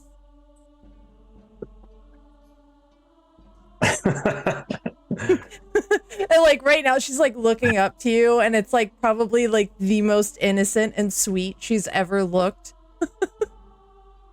I wouldn't want to leave Krigga It's behind okay. on his own. You wouldn't want to come, Mars. Krigga's coming with us. You would be the only one over here, alone. I Wait, would hate Krigga- if something Yeah, Krigga's going. I would hate Oh. if something horrible Well, then, yeah, were I'm to going. happen with me. I'm going. Yeah. I'll You start have winding the door. road back. We've got door, we're safe. Oh, Did you see how boy. decked out he got in Fine. town? We're fine. Everything's fine. I thought I Krigga look- was staying, so that's why I was. I'm gonna So I look will- at Door and just be like, after you, Door. Doors, straightens up his back and starts marching inside. No, god damn it. Good luck, soldier.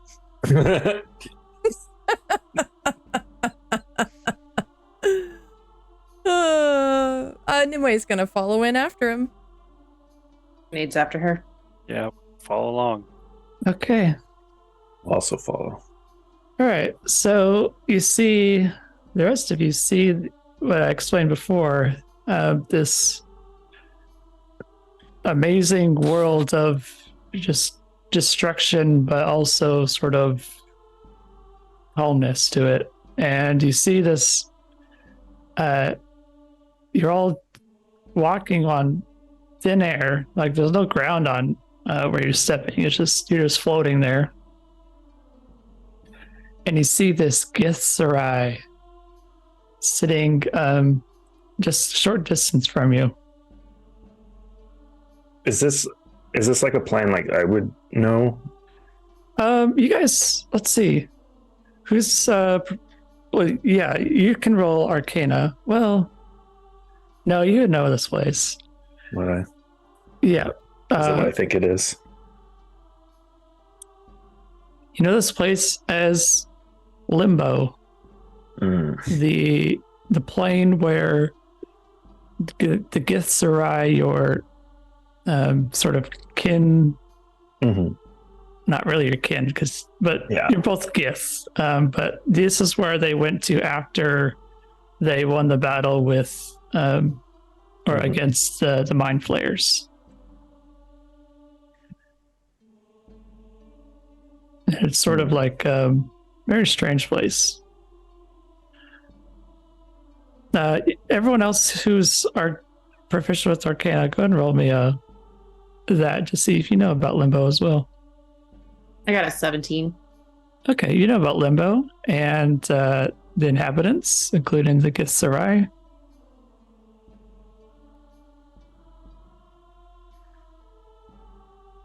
All right. So you walk up to this guy, and he says, "I have foreseen your arrival, Krigga, Marzander, Nimue, and Schneid. Welcome. Come. Sit by the fire and breathe its warming air." Mm. At that moment, you realize it is difficult to breathe from where you're standing. I'm gonna move over to the fire. Yep. Yeah. Yep. Yep. Yep. Yep. Mhm. Don't gotta tell me twice. So you begin to, he reaches his hand out, so like presenting the fire. And you begin to breathe the fire, and it feels normal to you, as if it's air. Oh. Who are you?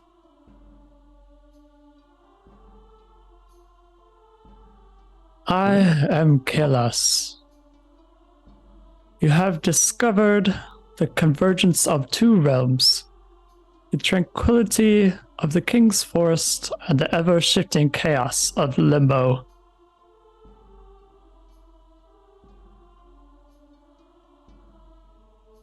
Would you care for a drink?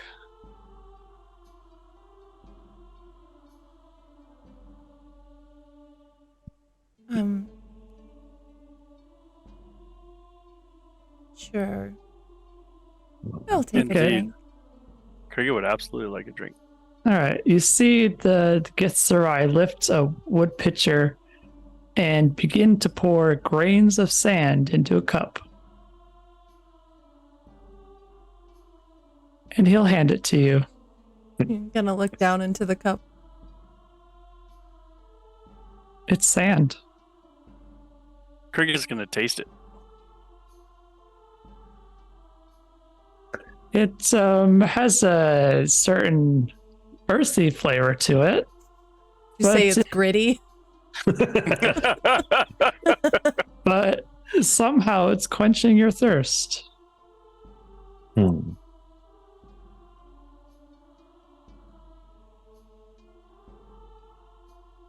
How did you know we would come here?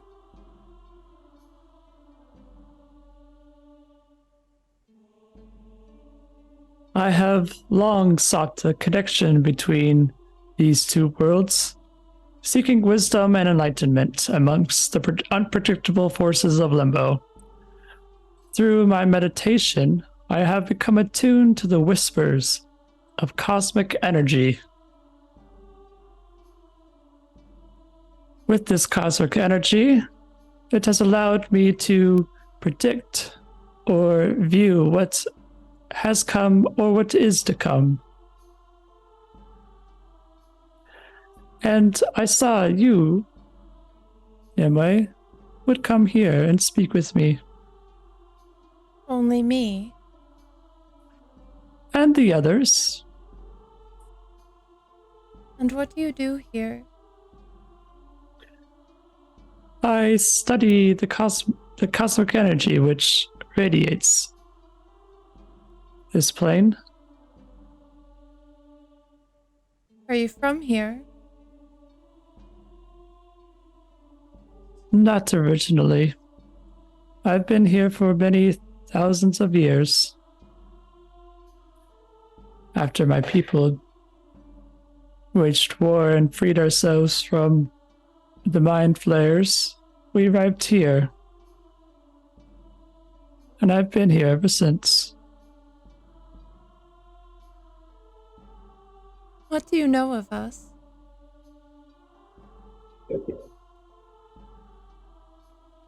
I know many things. I know many things about many things.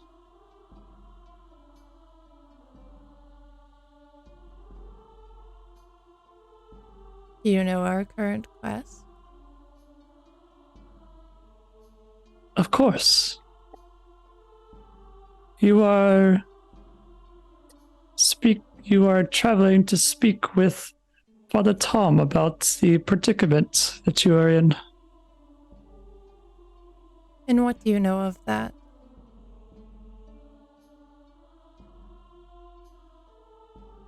It is quite the troubling time in Cormyr. It is.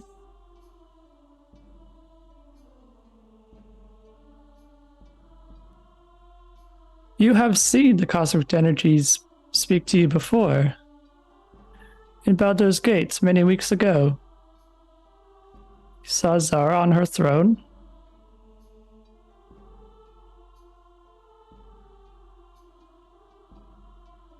Refresh me. At like the very first scene of the campaign, you saw Zara on her throne with the Mind Flayer guy.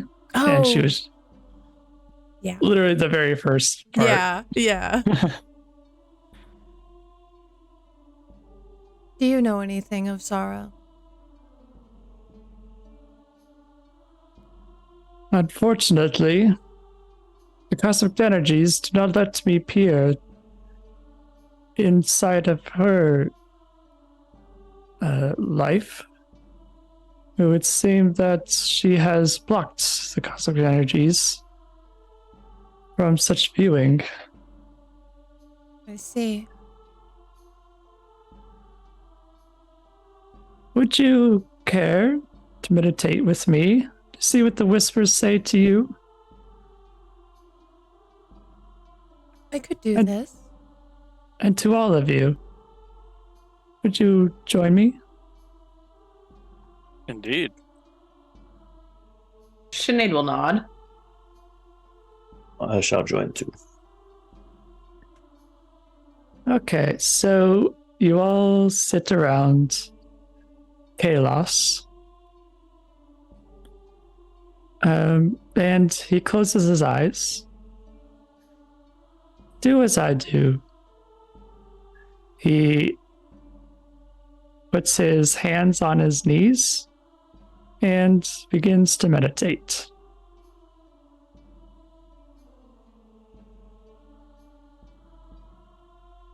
Good job, Brad. Jesus.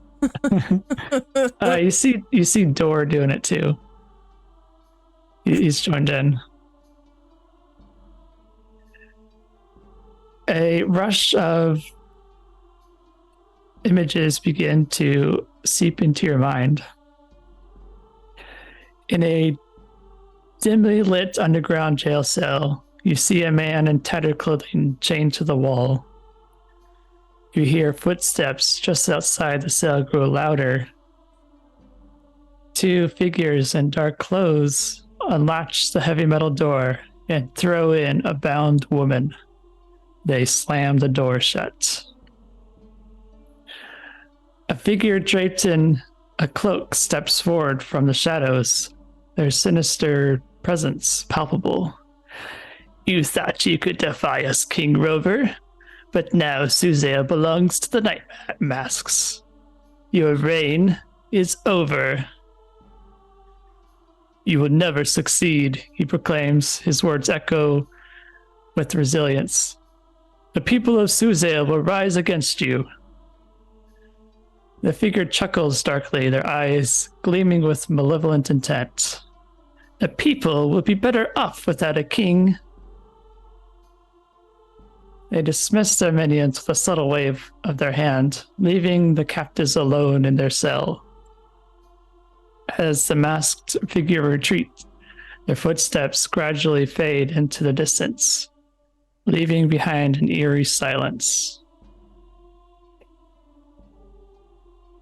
And that's just when the cosmic energy vision ends.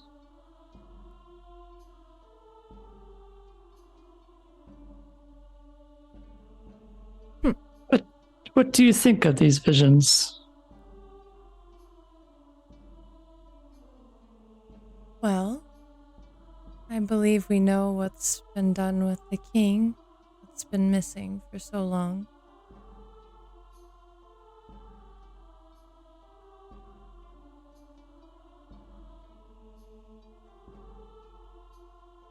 Has anybody else gleaned any further information from this?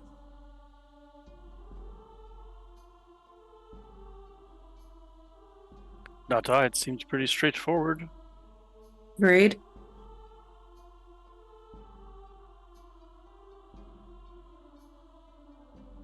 Perhaps they have something to do with the necromancers and with Zara. Perhaps it's all tied together somehow.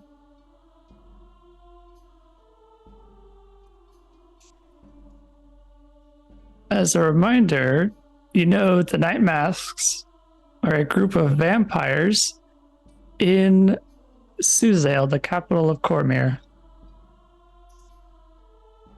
Right, we've been warned of them by a couple people now, right? Yeah. Yeah. Yep. Let's see. Sir Corbin, the Purple Dragon Knight, warned you about them.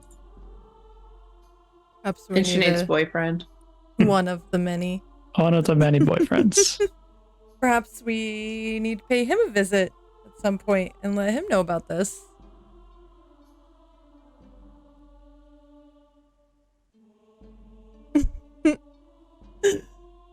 I will take Duro's serious eyes as a yes.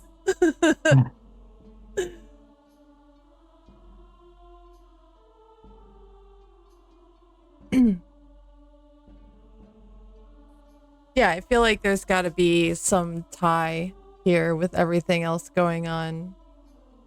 There has to be. You would want power to be overthrown if you're trying to bring about some sort of new power to Cormyr. So whether they're in on it or they're just hired. Who knows? I don't.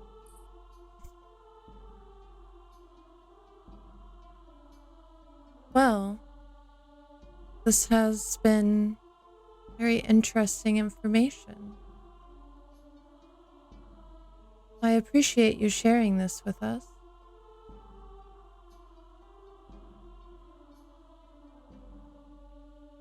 Before you leave, I offer a warning to you, Marzander. The bounty hunters have learned what happened to Vroth and will continue where she left off. There is a way to stop them, however. Hidden in the forest outside of the town of Mouth of Gargoyles is Vroth's astral ship. The strange magical field which tightly grips the town has caused the ship to malfunction. If you find a way to start the ship, you can remove the information stored there which points to your whereabouts. The only way for it to start is to move the ship from the magical field or find a way to reverse the field itself. You're able to start that ship.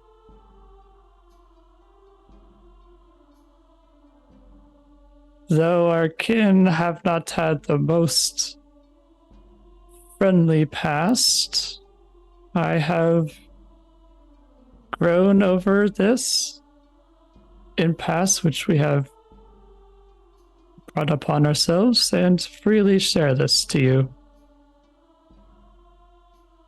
Thank you. I will look for it.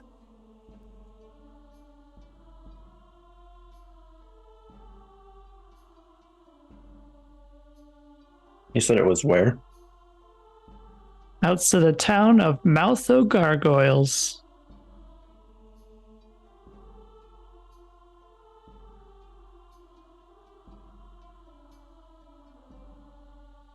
And let's see if you guys, who's proficient in history, you could roll to see if you know about this place. I am. Proficient.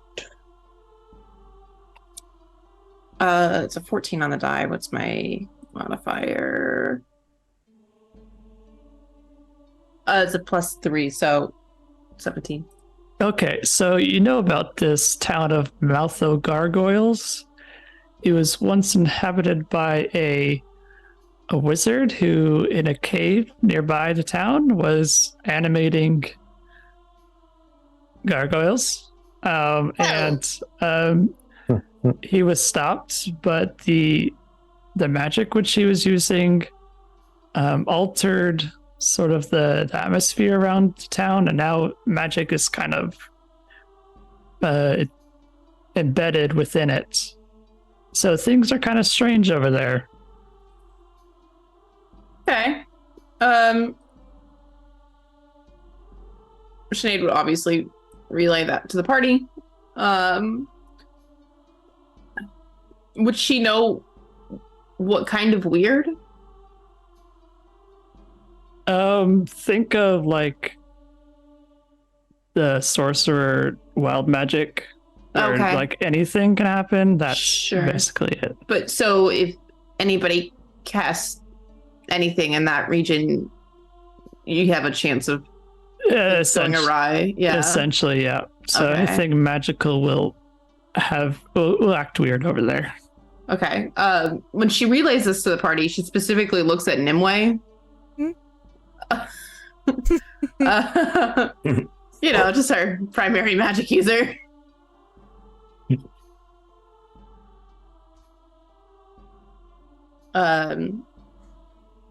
Okay.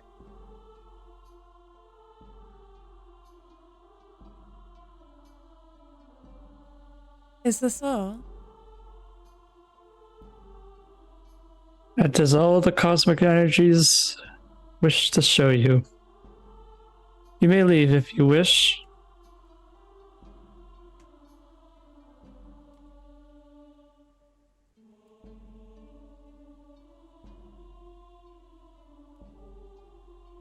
Well, Well, I believe it's been a long day for us.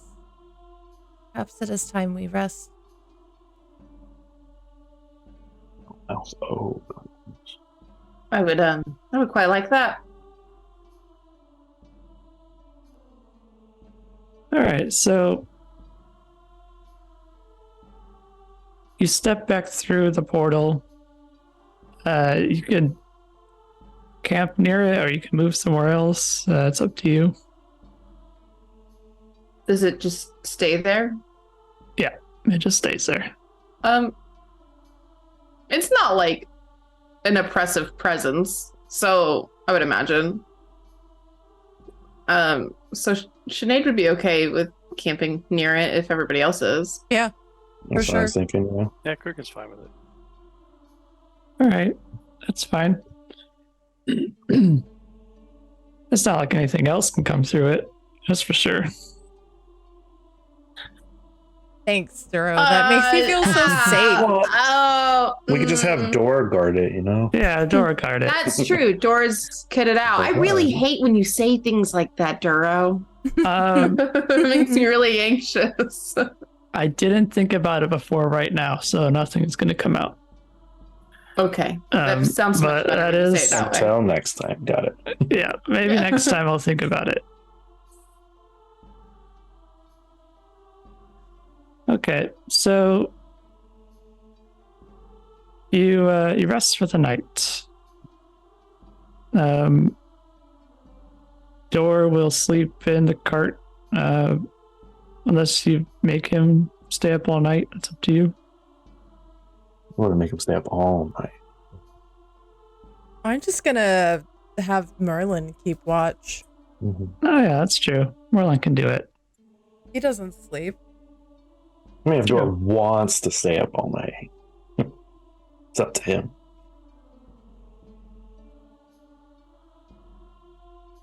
Yeah, let's not take away Dor's agency. Yeah, Make him do things he doesn't want to do.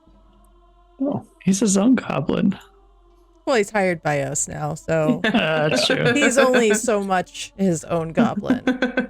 Where once before, when it was like I am in debt to you, so I follow you around. Now we hired him because he apparently forgot all of that. So basically own Dor. We're buying his friendship now. How else do you get friends? I have no idea. All right, so you sleep soundly through the night, and you wake up all refreshed, ready to go.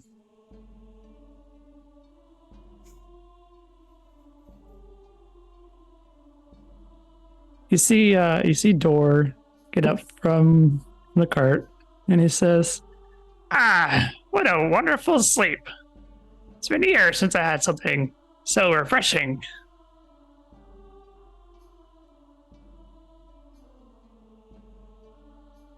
Krigga's gonna go over to him and make him do calisthenics with Krigga before we eat breakfast and get on the road.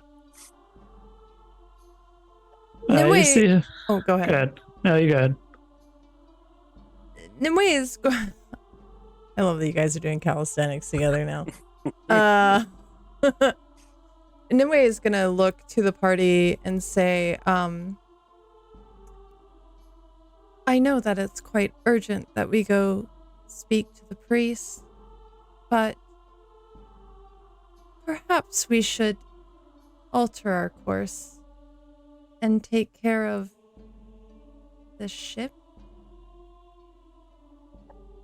I don't think it does us any good to have one of our party members hunted while we are trying to glean more information.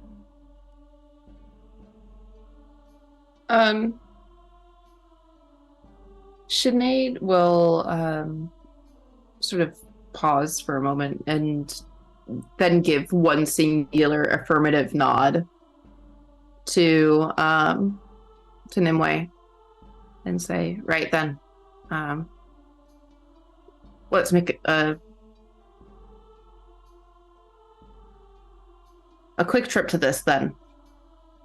Yes, I assume it shouldn't take us long to find the ship. And I have the helm, so we'll be able to work it with Mars' help. And do what must be done. Take care of the situation. Did you say that we were to the east or to the west of Evening Star? So if you pull up your map, Yeah. you'll see if you go south and then east, you see Mouth of Gargoyles, Mm-hmm. which is the opposite direction of Skullcrag, but it's not too far.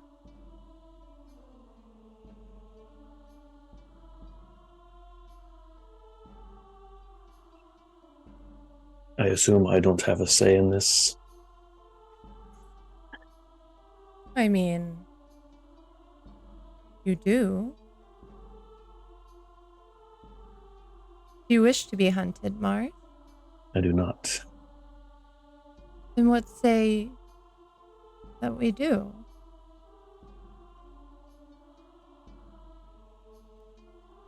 I'm for it.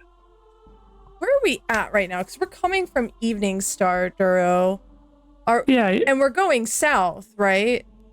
yeah, you're about halfway between Evening Star and Deadlock. Okay, so we haven't like passed to go towards the Mouth of Gargoyles. Okay, cool. Not yet. Perfect. Oh, okay, so it's kind of on the way, kind of not. Yeah, if you look at Evening Yeah, Star, no, yeah, it's the opposite way, but it's not that Mhm. far. Like we hit that and then just go the other direction to where the shortcut is to Skullcrag.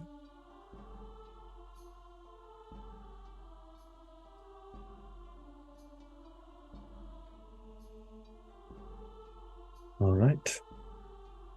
Very well then.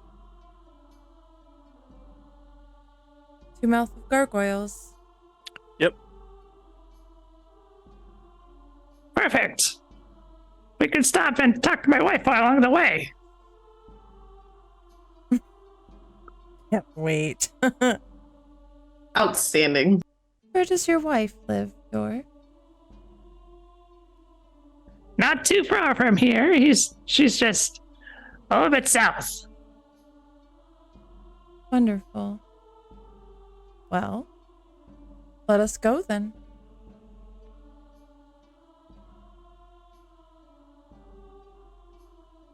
Okay, so you travel for a few hours south,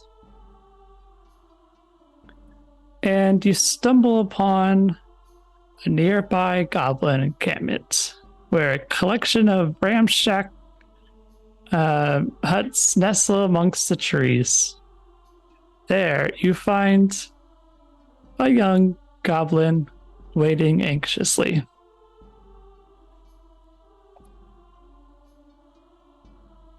Let's see if I can do the voice right. I'm fucking waiting on bated breath.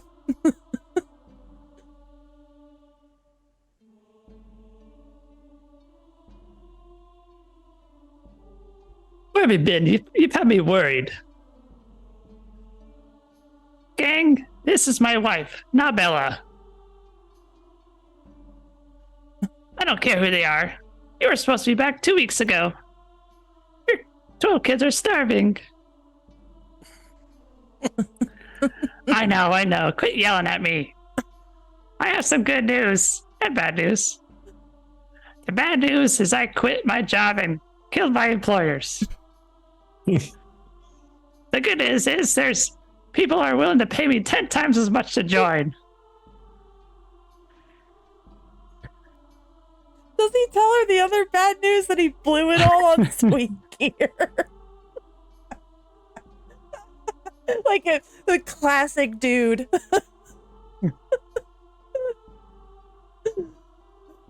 He does not mention that to her. Mm-hmm.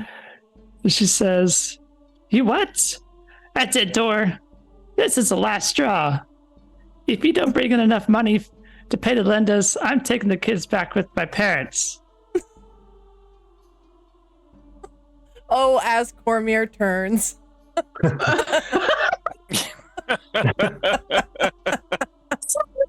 Why is she from Boston? So I tried to remember how to do the Boston accent. I couldn't remember.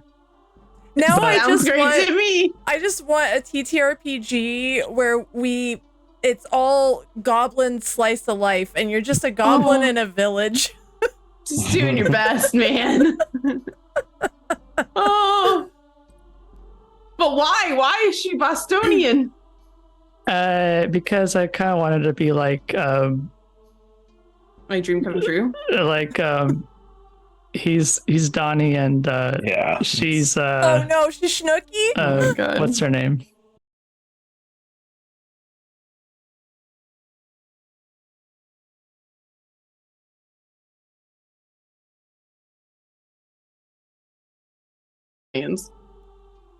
Donnie's. Yep. Oh God. What a treat. Truly a delight. Are they just squabbling now in front of us? Yeah, that's squabbling. Nimue is Outstanding. invested in their drama. Yes. And now Bella, she slams the fabric door in Door's face. And she goes back inside. I'm deceased. She slammed the fabric. She slams the flap. Yeah, she slams the flap in Door's face. Oh And my she God. goes back inside. That's horrible. Sinead's gonna walk up to Dora and sort of pat him on the shoulder and say, don't worry there, Dora. We'll find a way for you to get her back when we're done with everything else that we're doing." You heard her. If I don't bring in another 1,000 gold, she'll bring our kids with her parents. 1,000 gold? Ooh. Well, he does have 12 children after all. That's steep though. We have to pay the lenders For what? for the house. Now, Dora, you did not tell us that you were in some significant debt. And that is quite significant. Well, now you see why I was hanging out with those necromancers. Collectively, do we have 1,000 gold?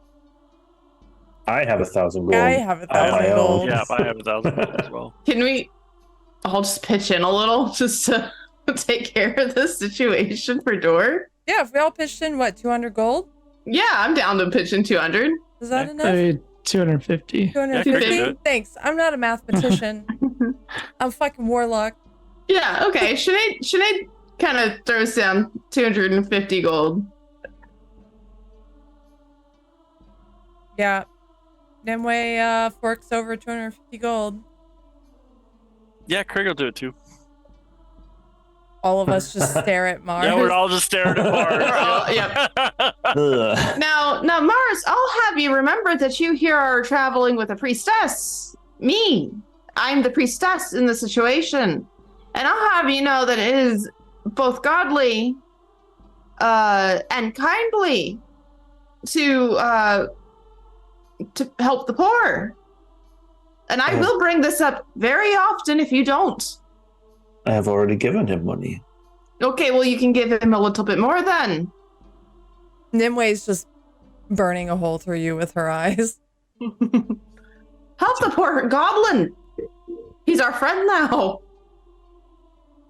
Krigga's gonna mutter under his breath, kind of aside to Mars. Don't make me start telling stories about when you were last with me, laddie. I fork over 250. Nothing like that's a some good good- old peer pressure. That's a good lad there, Mars. Kelfor will be very pleased. Okay, we give him the 1,000 gold. This, I don't know what to say. I just met you. Well, just keep working with us and don't let any of us die. It's almost as though you owe us some sort of life debt now. I'm gonna go give this to Nabella and hopefully she won't be mad at me. Oh, Nabella! Nabella! Somehow the cloth door's locked. I feel like me and Sinead are outside, like, Suddenly we have 2 cups to to the cloth door. Whoa. You see Door go in, he opens the cloth flap, and you hear some ruffling and rustling and talking behind it. Oh, I thought there was gonna be something else to talking for a minute. Yeah, me too. Krigga was about to take a walk. Sinead doesn't know what these sounds are. What's happening there in their Nimue? Sounds like they're playing contact sports in there. They're just playing Sports another ball. kid.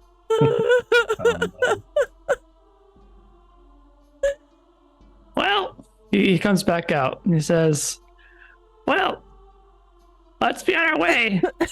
I have to get money to pay for this 13th child.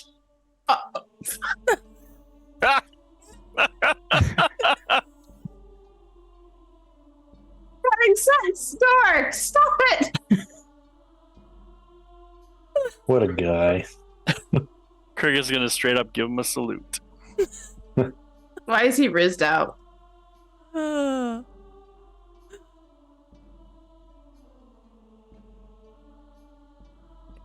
Amazing. I love D&D. I feel like we need to take him somewhere to get fixed. will someone maybe- sterilize our feral child, please? Yeah, maybe you could charm him one night. We could just make that happen. No, yeah. Okay, easy, okay. easy clap. This guy, wisdom saves with this guy. Yeah, I got this.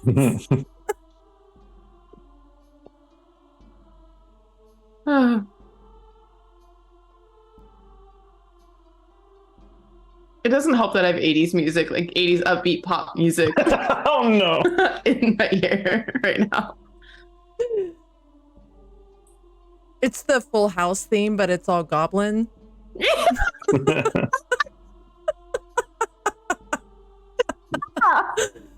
It is. Ooh. Mm.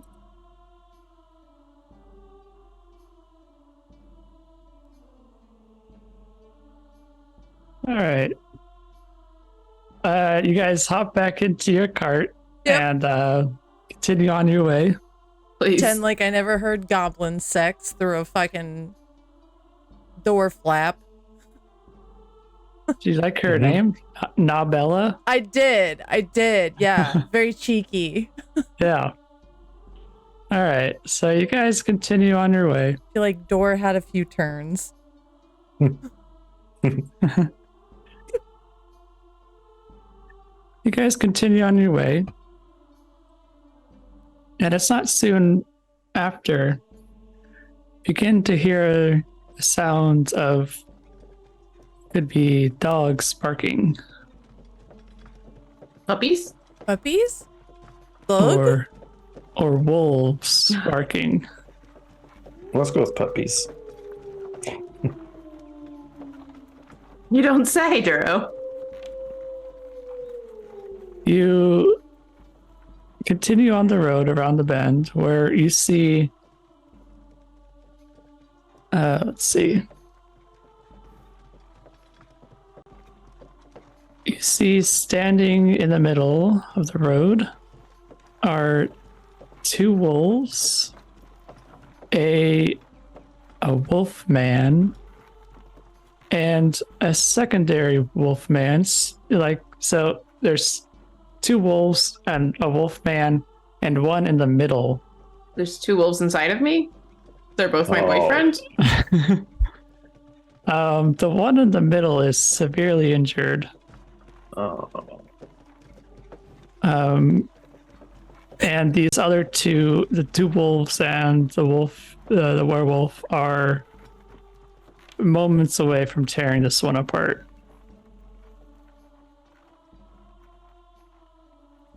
We don't recognize any of them, do we? Make a perception check. Don't mind if I do. Can I do this as well? Yeah, everyone can. I'm in the cart.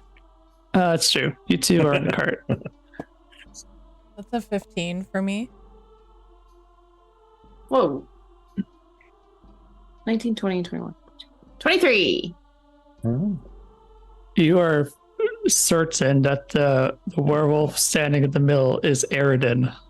Oh, man. Oh, no. Of course it is. And he's injured badly. He's badly injured. Yep.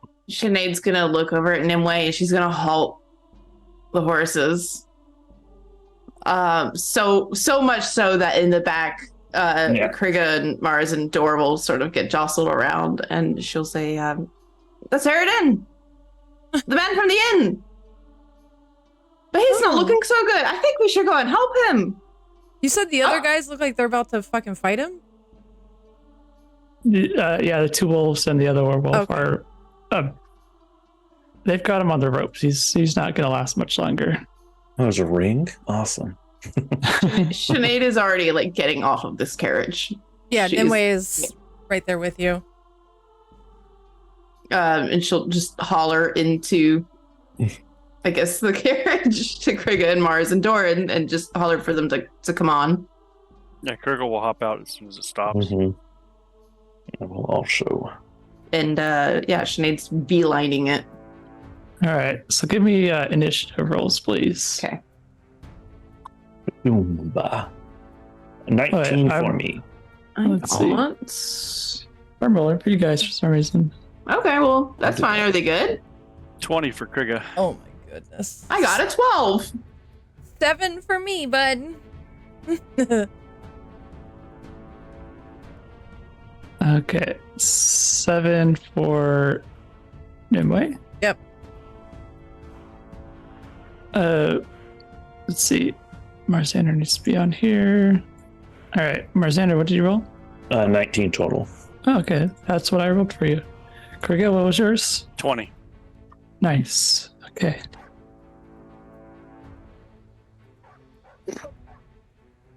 All right, so you guys are gonna start 30 feet away. Actually, let's start 60 feet away. That's more fun. Is it though? Yeah. It's okay. I have spells that can go up that far.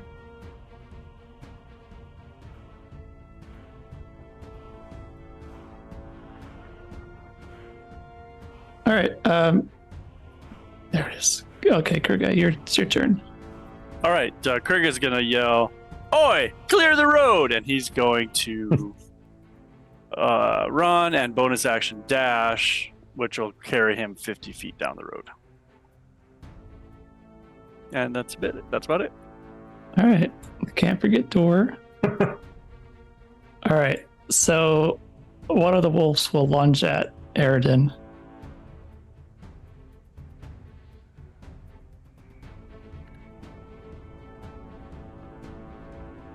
I can actually get this thing up correctly.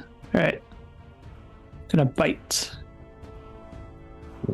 Okay, he's gonna grab onto Aridin.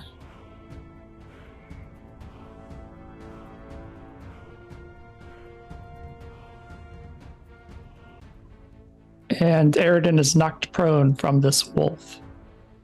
All right, Marzander, it's your turn.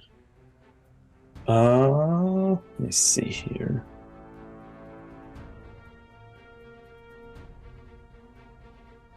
I'm going to, how close am I to Nimue? Am I like right next to her? Next to her, yep. You're all next to each other, except for Krigga. Well, have fun with this, Nimue. I'm going to touch her shoulder and cast invisibility on her. Yeah. And I'm going to dart into the woods and like hide behind a tree with my bow out. Okay. It's now Sinead's turn. Bonus action, healing word on Aridin. Okay. So it's a D4 plus my spellcasting ability. On the D4 out. Oh my god, it's sinking to the bottom. It's a 3 plus 6. So 9 total. Oh, okay. I'm gonna move. There, you said they're 60 feet away? Yep. So I'm gonna move 30 feet towards them, cast Sacred Flame, so on whichever one is closest, I guess. That would be the Wolf Man. Okay. So it's a dex saving throw. And am I hitting him from behind? I'm assuming. Yes, you are. Would he get some sort of disadvantage because I'm hitting him from behind? And he wouldn't see it coming? No, because he's already in combat, so he's kind of aware of things happening. Okay. It's a DC 14. Okay. Did you want me to roll for stealth at all? So I was trying to hide in the like shrubbery. Yeah. Roll for stealth. All right. You hit him. Okay, 11. Bones, could you roll damage for that? For me? He failed? Oh, Yeah. Don't mind if I do. I was not expecting him to fail that. Yeah. It's a D8. I'm just gonna roll it in here. One? One. One. Okay. It's radiant damage, if that means anything. No.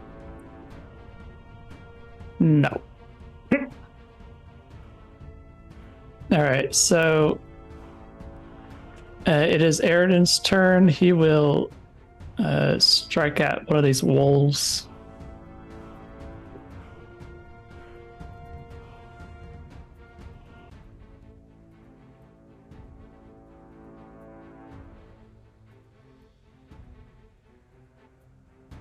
Okay, he's gonna hit the wolf for 8 damage.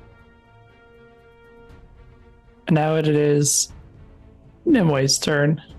Ew, I'm going to cast Eldritch Blast. I will do so on... Let's do the Wolfman. I'll just focus fire what Sinead's working on. Okay. Oh.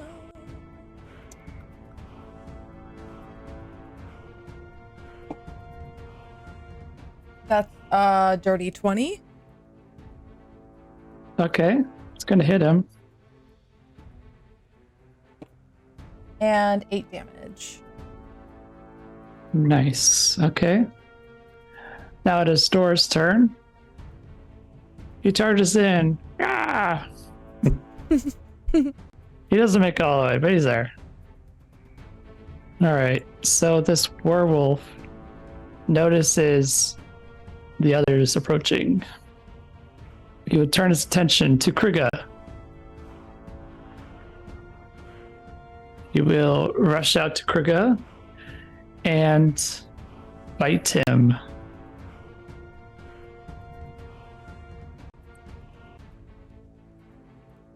"13 will not do it. Then we'll try to claw you as well. 15 will also not do it. All right. The other wolf will attack Aridin because his wolf buddy already has him. He will roll with advantage. Oh, it's a crit. Ooh. Krigga would like to use his reaction to redirect that with his cloud rune. You want me to link you that, Duro? I think since he's not next to you, he can't. It says any creature I can see that gets hit with an attack. Okay. I've never used it before, so I don't know. I linked it for you.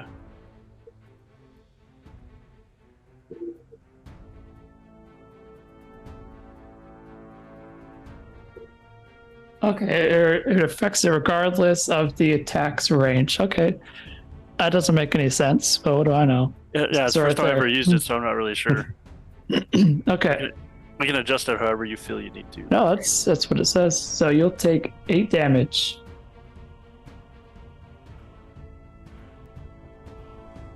And we're back to your turn, Krigga. I'm gonna smash the guy in front of me, werewolf. Okay.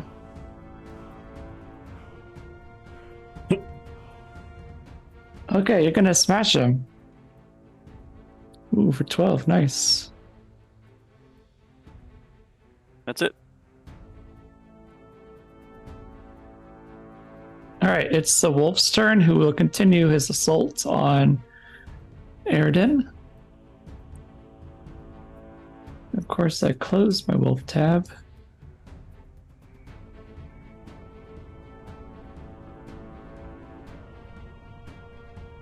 All right, he won't bite anymore. It is now Marzander's turn. I'm gonna shoot at the wolf man with my bow. Okay. 18. All right, so you unleash your arrow at him, but the arrow, like, you see it bounce off of him. Like, it was a sure shot, but it bounced right off of him. Oh, one of these guys. Okay. I'll move up a little bit. Like another 10 feet, we'll say. Well, I should be within, like, we'll say 50. Okay. It is now Sinead's turn. Make that 40, sorry. I forgot we were 60 feet. I'm just gonna hit the same wolf with Sacred Flame again.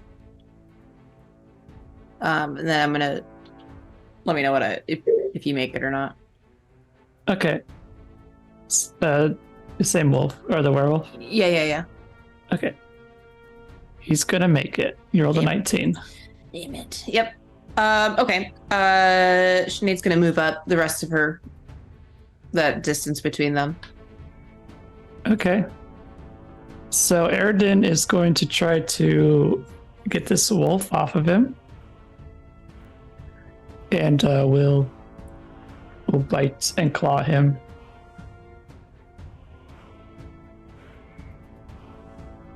Okay, so those are both gonna hit. Oh, don't read that. Let's see. Joke's on you, Duro. I can't read. I was just going to say it. All right. Sign can't stop me. I can't read. He destroyed the wolf that was holding on to him. All right, Nimue, it's your turn. I'm gonna keep attacking the same bro. Same guy. Okay. Another Eldritch Blast. I raise my finger and I point at him and... Ooh, that's 21. All right, you're gonna hit him. Can't even do basic math at this point. Jesus. 2 points of damage. Getting crazy over here. That's all you need. All right, it's Dora's turn. I don't know why we're doing this, but everyone else seems like they're having a good time. Love the enthusiasm.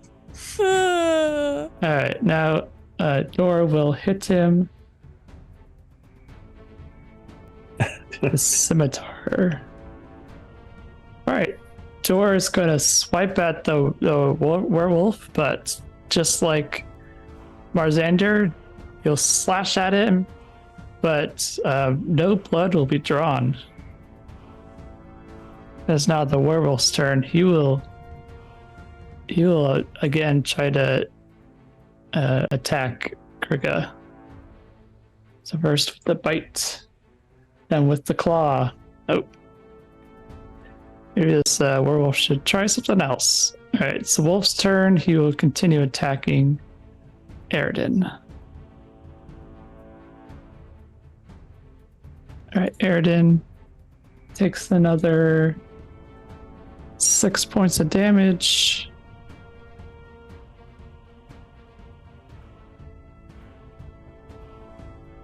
It is back to Krigga's turn. Krigga's gonna swing at this werewolf again. Oh shit. Can't wait to vote on your wig, Duro. Good job, everyone. Assuming that's gonna miss Duro.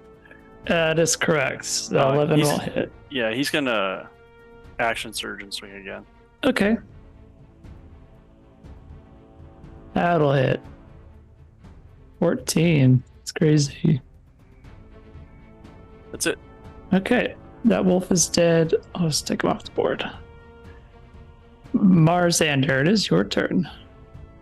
Seeing that nothing happened when I shot at the werewolf, there's one more wolf, right? Yeah, there's one more wolf. I'm gonna go ahead and shoot at that one. See how I fare.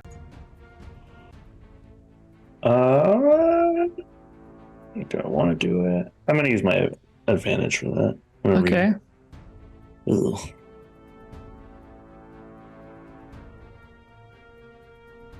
That's better. 17 to hit. All right. That will hit the wolf. I'm gonna do this. And since I'm still max damage 8, along with sneak attack. Yep, you'll get sneak attack. Because he's attacking Aridin. So another 5. So what is that? 13 altogether. Ooh, just made its mark. The arrow shoots right to the heart of the wolf. Dinner. I suppose. Sinead, it's your turn. Okay. So what's directly in front of me that I can whack then? Werewolf. Okay, then I'm gonna whack him with my sensor. Okay. Do I have any pluses to that other than like strength? It'll be strength because it's Okay. like a mace. Okay. Well, it's a 6. I rolled a 6. No. Yeah. Okay. That's yeah. You do get plus 1d6 or 8 of radiant damage added, but no bonus to actual attack. Okay. It'll say in the item description what you get. Yeah, I saw that. I just wanted to double check. Okay. Aridin will bite this wolf. The werewolf, sorry.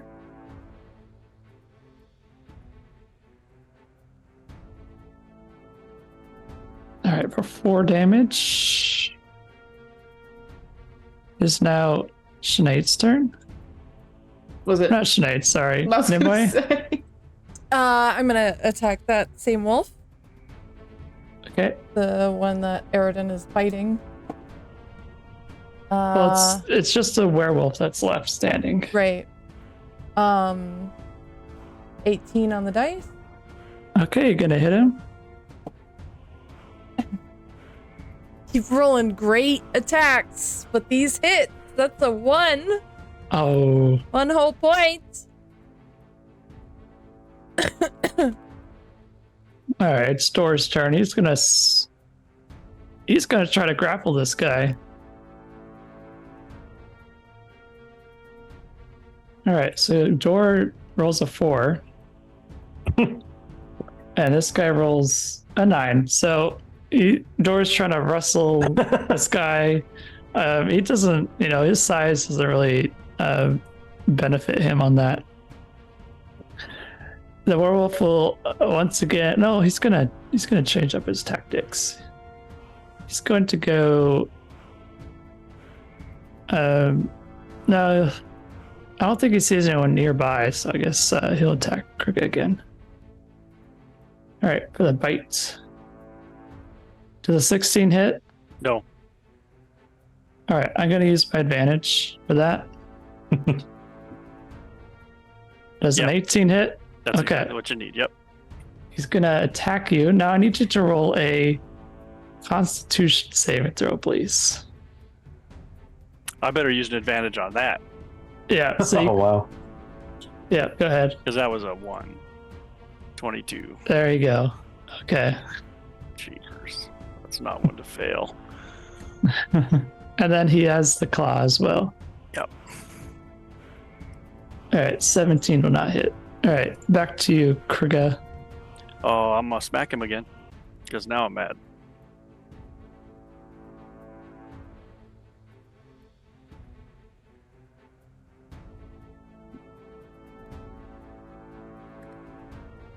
All right, with this blow, you smack him down with Dwarvish Fury. Don't cross me.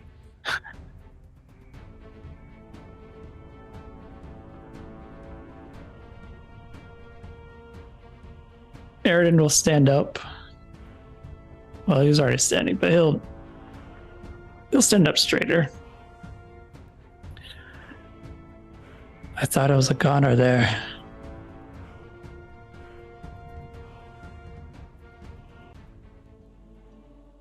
Mistrust.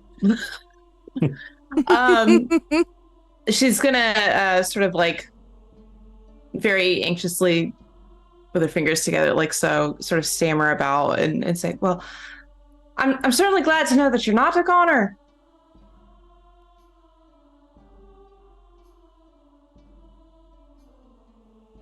Your name was Sinead, right? Yeah. Yep. Oh my god, he remembered. And your name is Aridin, and you've got a sister who's missing, and your father's not such a great guy, and I remembered Boy. all of it. Yes, as you can see, things didn't turn out so well. Who was it here that you were fighting then? That was my half-brother. Oh, You didn't quite mention a half brother last time that we spoke. I'm assuming he's in with your father. Yes. He was the one who would take over the clan once my father died. Right. I see that this is quite a problem, but luckily they're dead now, so We killed your brother for you.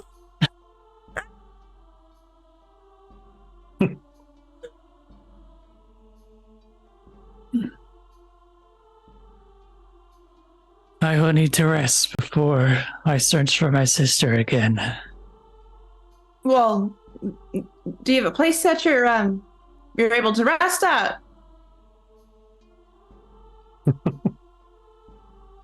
Not anywhere near, no. Oh, well, we're sort of on our way to do something really important here. But if we camp out for the evening, next time we do that, suppose we'll be in this sort of area and you can maybe join us. I would very much like that. Right. She's just gonna awkwardly cast Healing Word again on him. Okay.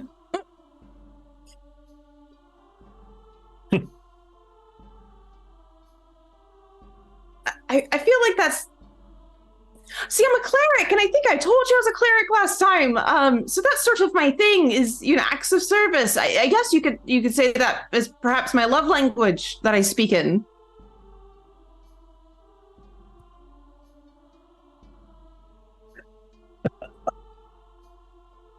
She's very awkward. She's like painfully awkward at this moment. is she?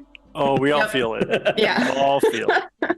Just permeating the air like a fart.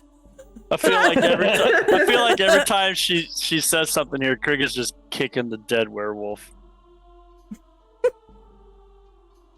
Does he say anything back to her? He stares at you for a moment, then says, Shall we be off then? Probably for the best. Let's. That's a good idea there. Thank you very much. All right, so y'all hop back into your carts and continue forward. He also. Yeah, he hops in too. Okay. He sits in the back with the rest of the. Yeah, that's not goons. going to be awkward for Krigga at all. Oh, there's not much room in the front, so. Oh, I know. Yeah. Well, we could have Nimue come sit. Nimue can sit with the gents for a little bit, can't she? Oh, well, fuck me, I guess. Krigga would happily sit on the front bench with you, Nimue. No, Nimue sits in the back bench with you, and Aridin sits in the front bench How with me. about Just Nimue for just sits under the wheel and you just run her over? As she says this, begging Nimue with her eyes. Yeah, no, Please. she obliges. She just kind of like smiles at you and makes her way into the back. You see a wash of gratefulness come upon Sinead.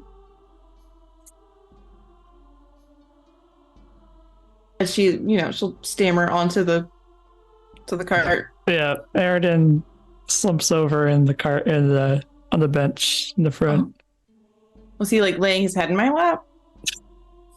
Oh boy. Is that what's happening? Let me see. I'm gonna drop invisibility on. A one or two is yes. 3 or 4 is no. Please roll low. It's a That's a 3. Damn. Okay. He just That's sits there. fine. Okay, that's fine too, I guess. And she'll get the horses moving once everybody is settled. All right. That's where we'll end for tonight.